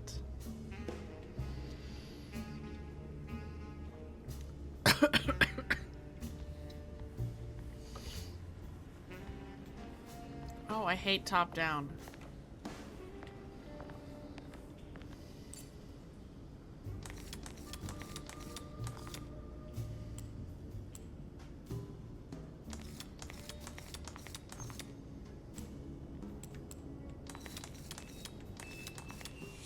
Haha. Okay, that shows the chest in that room. And that symbol. That's how I solved this.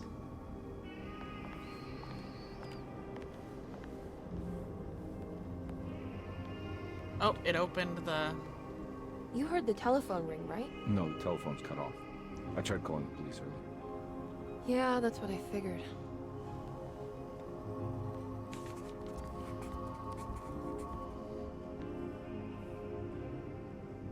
Hey, Mr. Carnby? What? Nothing, right? It's a closet? That's right, Detective. I'll see you later. I have to finish this. You're going inside the closet? I know what it looks like, but I can't explain it, much less justify it. All right. You do what you have to do, miss. Goodbye, Detective. Mm-hmm.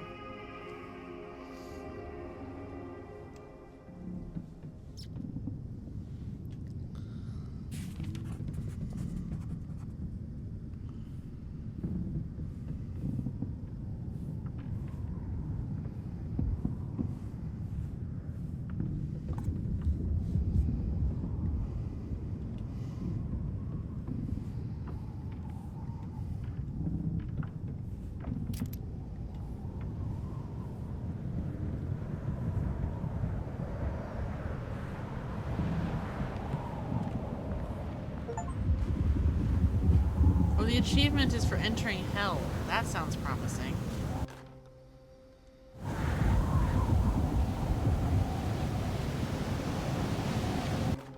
I have a flare gun.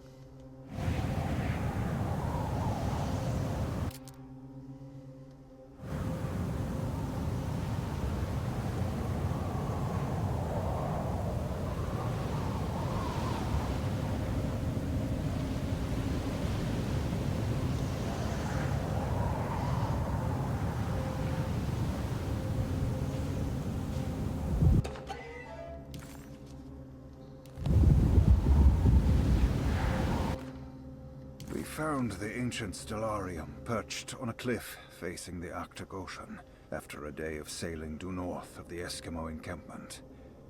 Jacob van Ostad was our most keen member of the expedition. He had been chasing down the source of a peculiar type of crystallized metal present in several sacred items among the natives on the northeast coast of Greenland.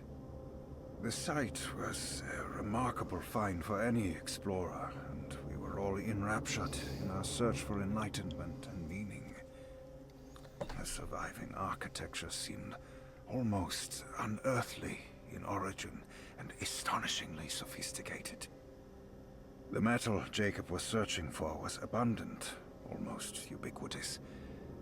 We were so taken by our find that we were surprised by the sun falling below the horizon. As we quickly picked up our gear, ready to head back to our camp, Jacob van Ostad declared that he wanted to stay. He was adamant. We begged him to reconsider. The night would be getting colder by the hour, and we feared for all our safety. Jacob refused, threatening us with violence if we wouldn't leave him alone. As the snowfall turned heavier, we left him there on his own.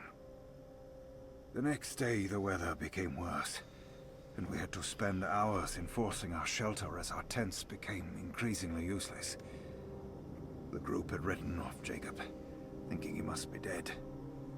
I had an urge to make one final attempt to save him, so I headed out as darkness fell with a handful of flares, and headed toward the coast and up the climb, towards the Stellarium. That's when I saw him, transfixed by a burning sky, that celestial lantern. Jacob keeled over and let out a painful shriek that struck me with such fear and pity. He was crying in agony, for the cold weather had ravaged his flesh. I called out to him, and he turned to face me. His vacant stare held me in place like a needle through a butterfly, and he said, "You must leave now, Heshtan. Go, and never come back."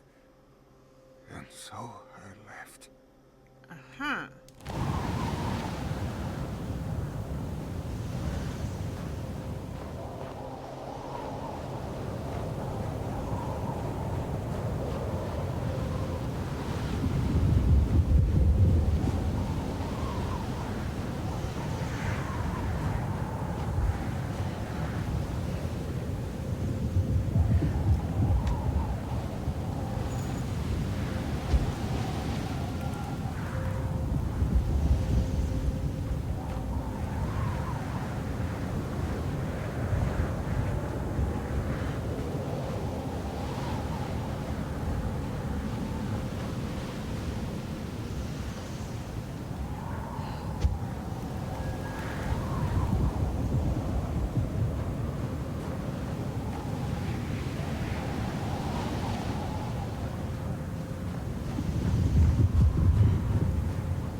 Making me walk this slow on purpose.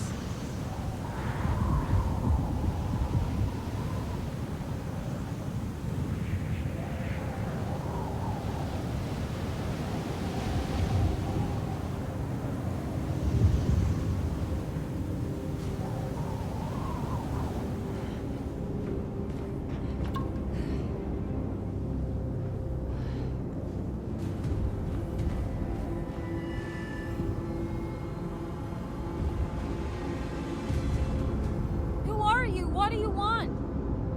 Emily, you should not have come. Yeah, hey, we can talk about this. It's too late for that. It's too late.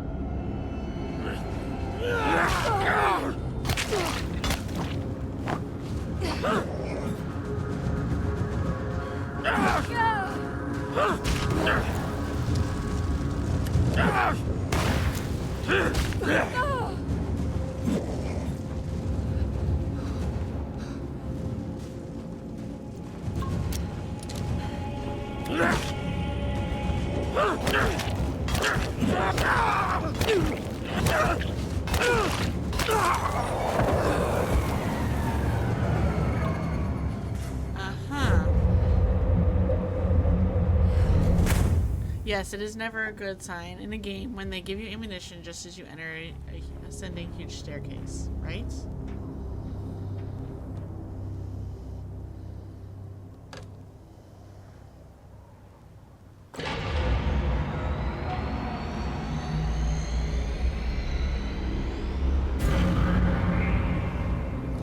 If the Dark Matter man is gonna be in the middle of your existence, Jeremy, then at least set everything in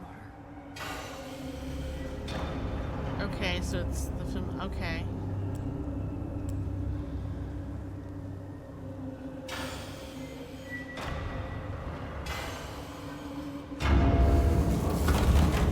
Yep.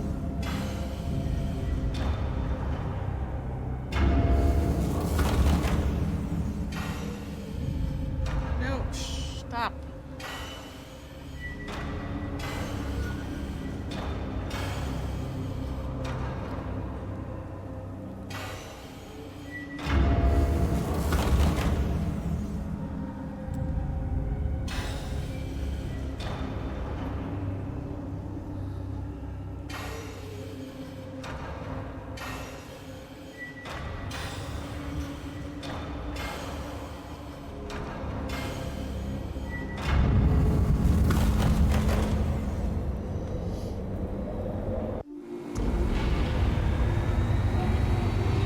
Sure, this is fine.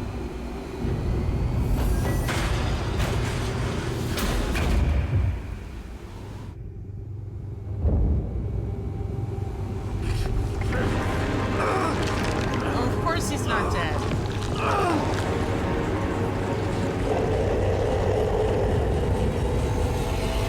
What in the Cthulhu is that?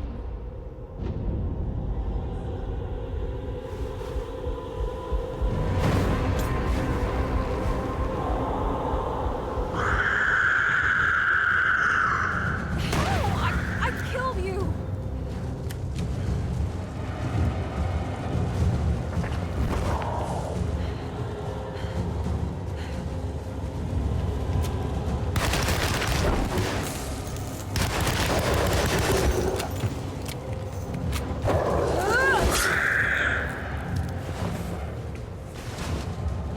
Come on.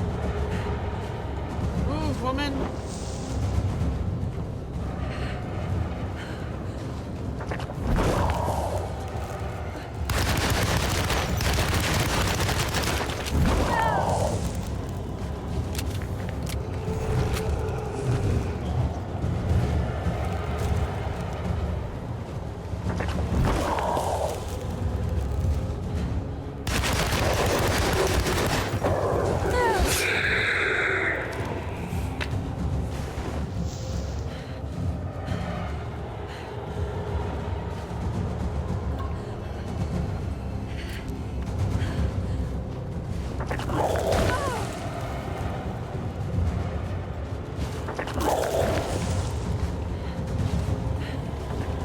Get the fuck away from me!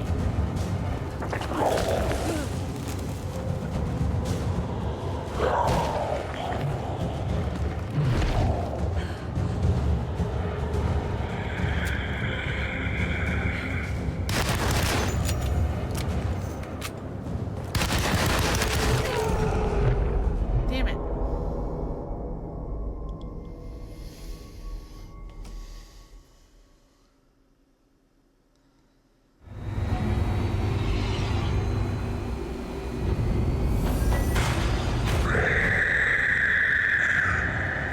How?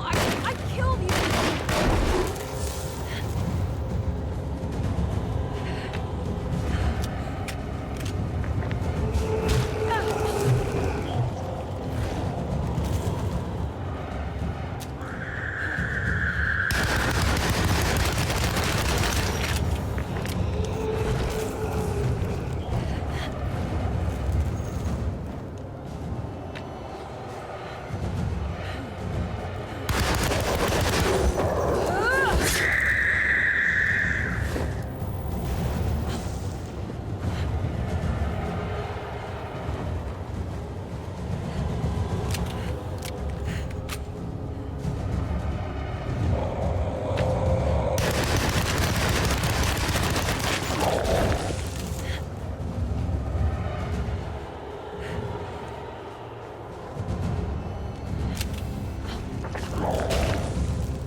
wanted to break the pact. What else can I do? Die. Wait, it did work. That's why you're coming after me. You're in my head now. In that case, I hope you enjoy your stay. Oh boy. Emily, stop! Don't worry. We got you.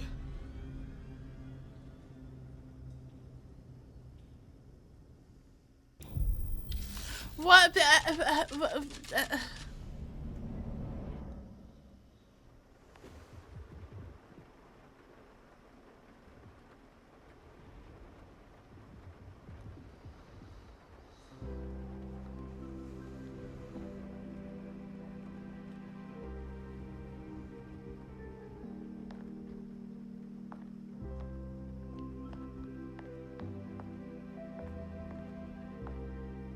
Are you alone? Or is he in there with you? Miss Hot, what is up? Heard you almost painted the foyer with your own blood and guts. Good to see you still in one piece. Stick around, will you? It's going to be an exciting night.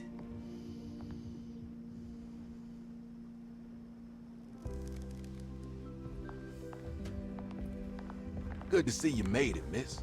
And all that ruckus, Lotta gave you a healthy dose of that sleeping juice. Wasn't sure you'd be waking up again. What happened? You had a psychological breakdown. Tried to shoot yourself.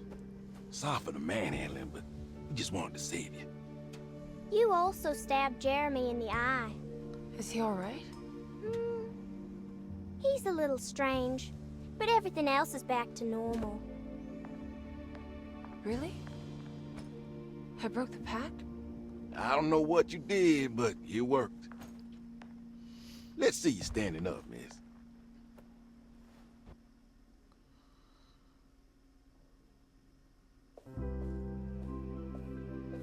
Jeremy, are you okay? I'm so sorry for hurting you. How can you ever forgive me? Emily, I missed you so. I do hope you'll stay with me for a while. Uncle, what's wrong? Is it anesthesia? He seems so meek. I wish that was the case. It turns out that you managed to lobotomize him. It's actually quite impressive considering your technique. This is permanent? You sacrificed a piece of his mind to save the whole. It's a little like treating a bad knee by cutting off the leg. It's blunt, but it works. That's terrible. Perhaps.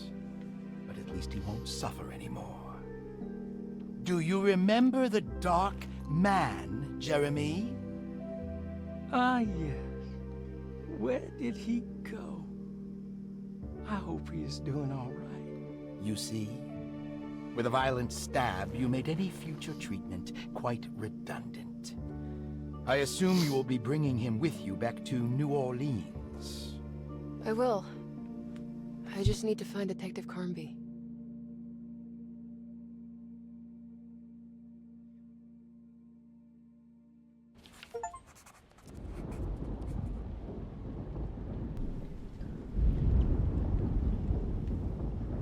Alright. Hey, Detective Carnby. No, wait, you're not Detective Carnby. That's Grace.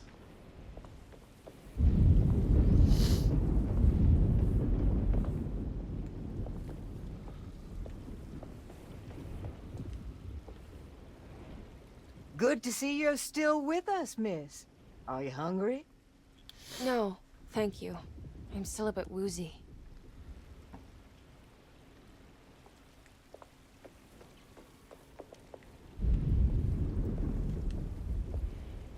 Do you know what's about to happen here?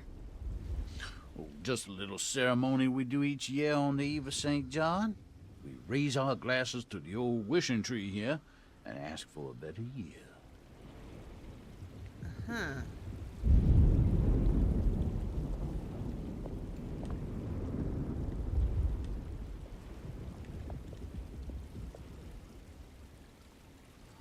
I almost almost forgot this was here. The very heart of Deseto, you know. Almost time to call on her.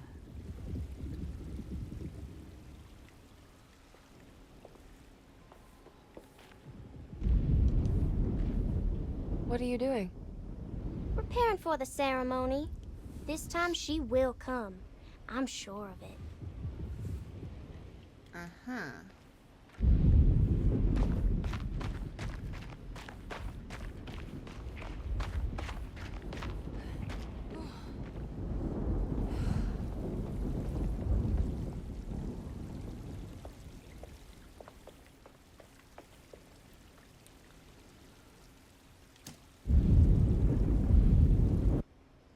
Everyone knows what to do? Y'all know the new words. Mrs. Thompson, we talked about this. I'm not sure everyone is comfortable. Doctor, I insist. This is important. We've waited for so long, Doctor.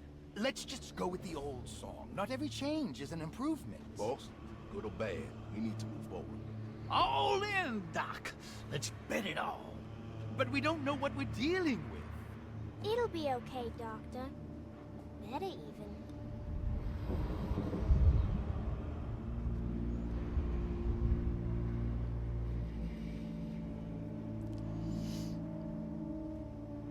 Ever there praises in abundance to the black goat of the woods. Hear us, brother. Take pity on us. Take pity on us.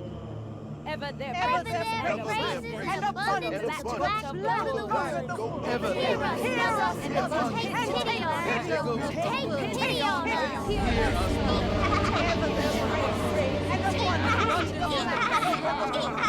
Hear us, and take pity on us. What?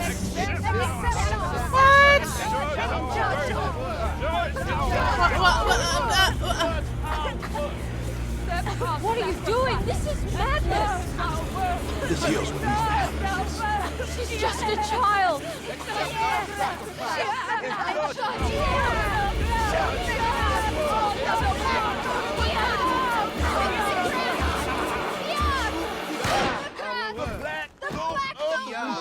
With 1,000 years!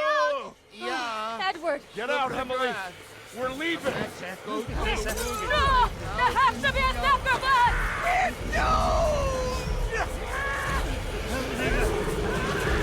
Oh, because now the tree is sentient. Good. Good, good.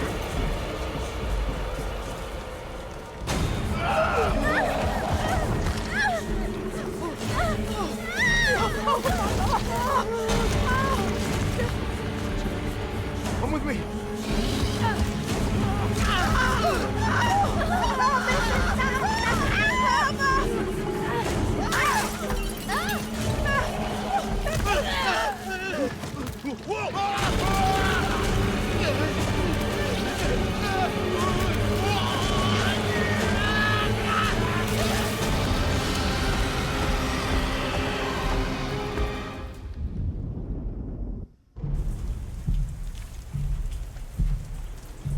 Stop the black goat of the woods. Oh, great.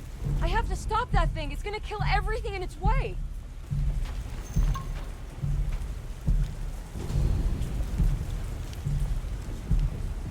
No, Ruth.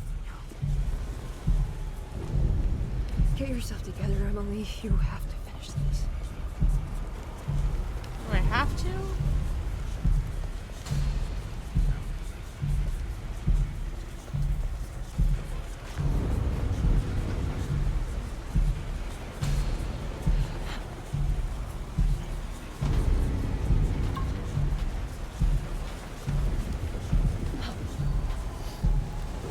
Yeah, that was normal.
Oh my, yo.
birthing things at me.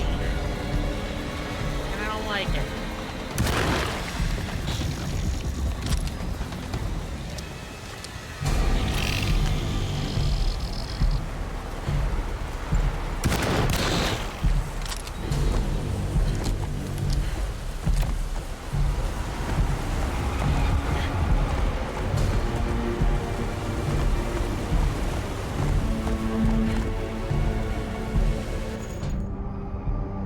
a candlestick as a weapon. Thank you.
Think we won?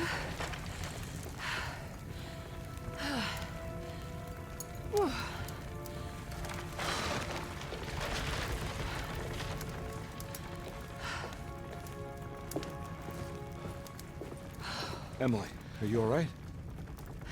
I don't understand anything that just happened. What was that?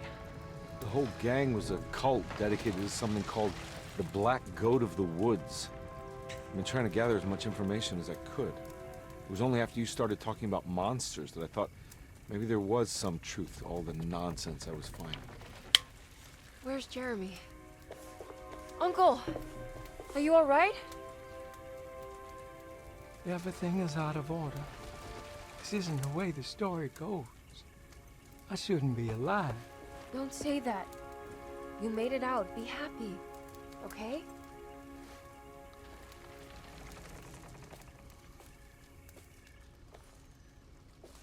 Hey, kid. You doing alright? It wasn't what I expected, but you can't always get what you want.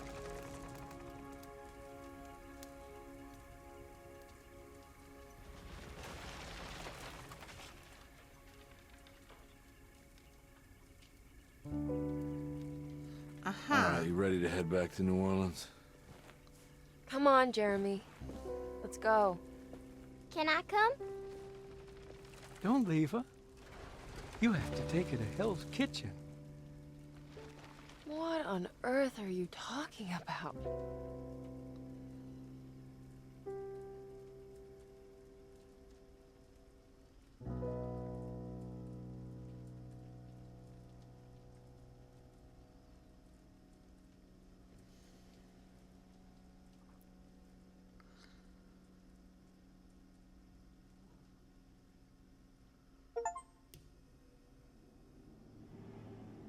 Okay, we did it. Oh.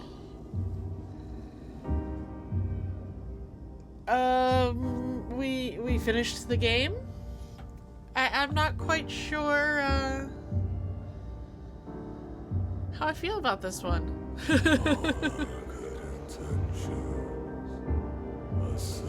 I did. I beat the tree monster. So what's next? I mean, part of me wants to replay it from Carnby's perspective, because I have to imagine his playthrough probably focuses more on the cult, whereas mine focused more on Jeremy's brain.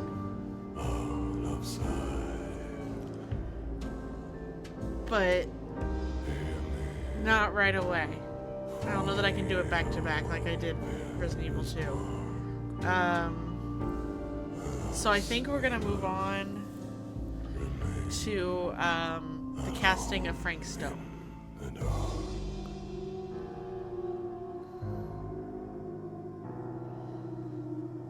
No, it didn't take too long. Kind of fairly quick. Maybe I will look it up and make my decision before stream tomorrow.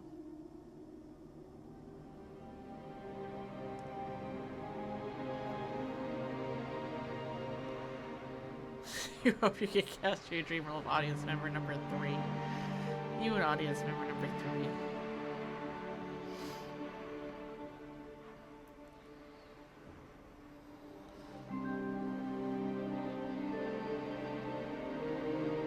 Yeah.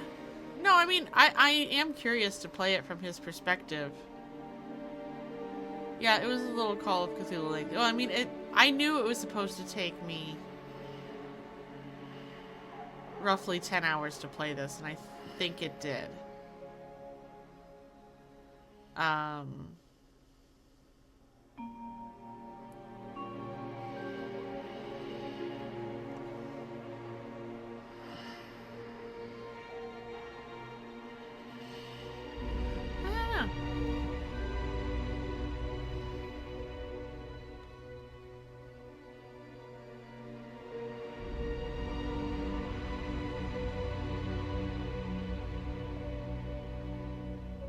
My biggest gripe was just the controls. They were a little janky.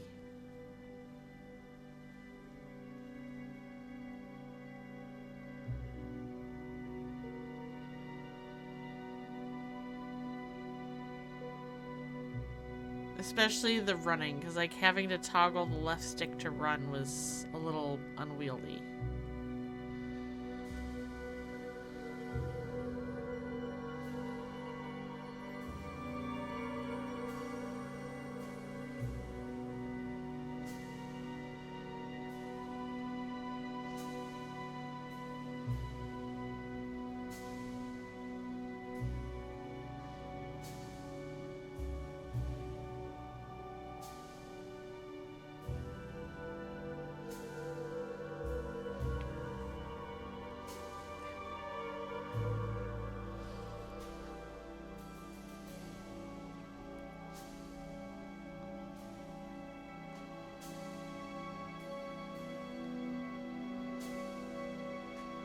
Oh no, you're good. You're good. What's for dinner tonight? We had potato soup.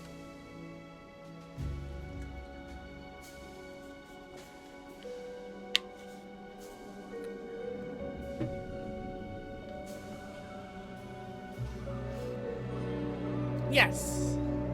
So you you're having country fried steak.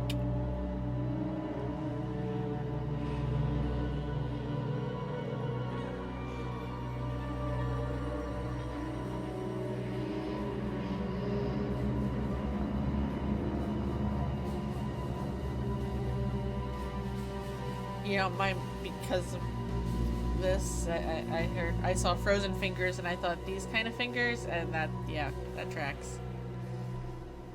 Fingers in barbecue sauce. Yum.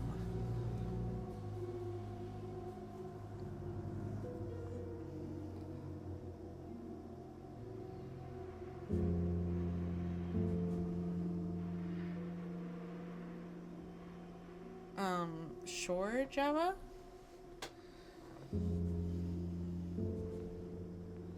I mean, I'm working from home anyway, so we can do whatever you want for lunch tomorrow.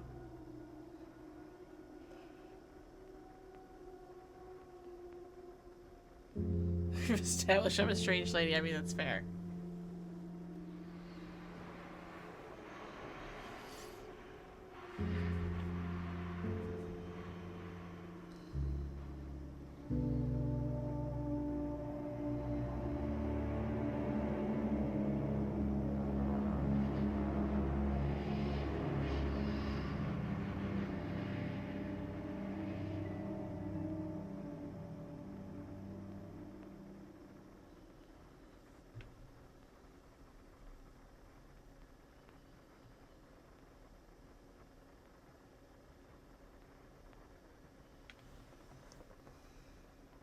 This is a lot of credits. And I'm out of drink.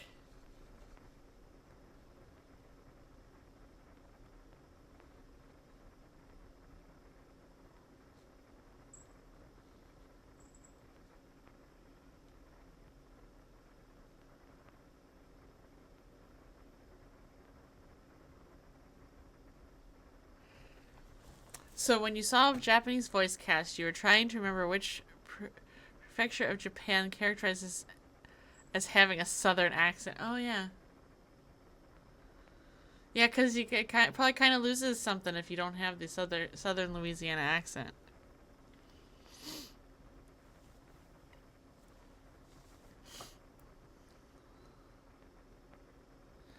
Okay.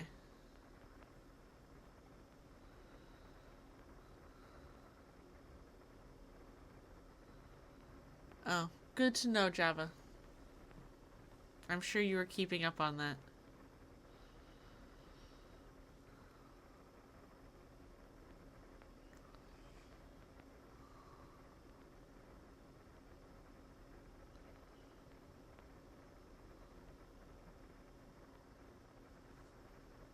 There's always next season.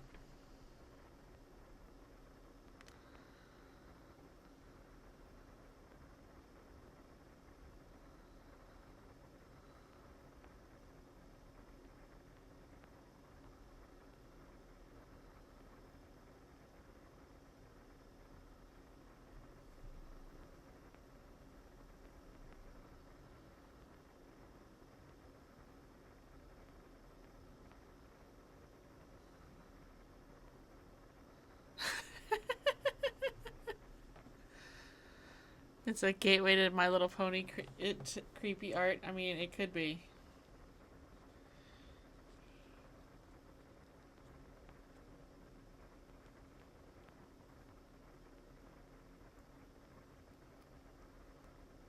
He does like his anime horse girls, that's for sure.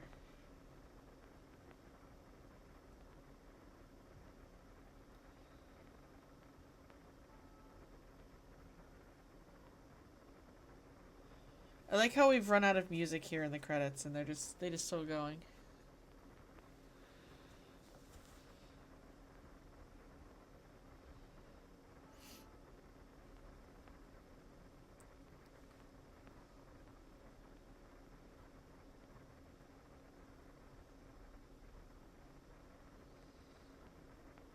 Non sum qualis eram.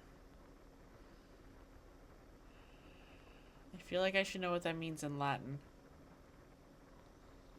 But I do not. I have unlocked New Game Plus. You can now play with all weapons unlocked, deadlier combat, and some new surprises when starting a new game. Oh, great! Great! Yeah, they weren't on the list of things he likes either. Diet Coke, ice hockey, the concept of Tuesday, and anime horse girls. Correct. Well, alright.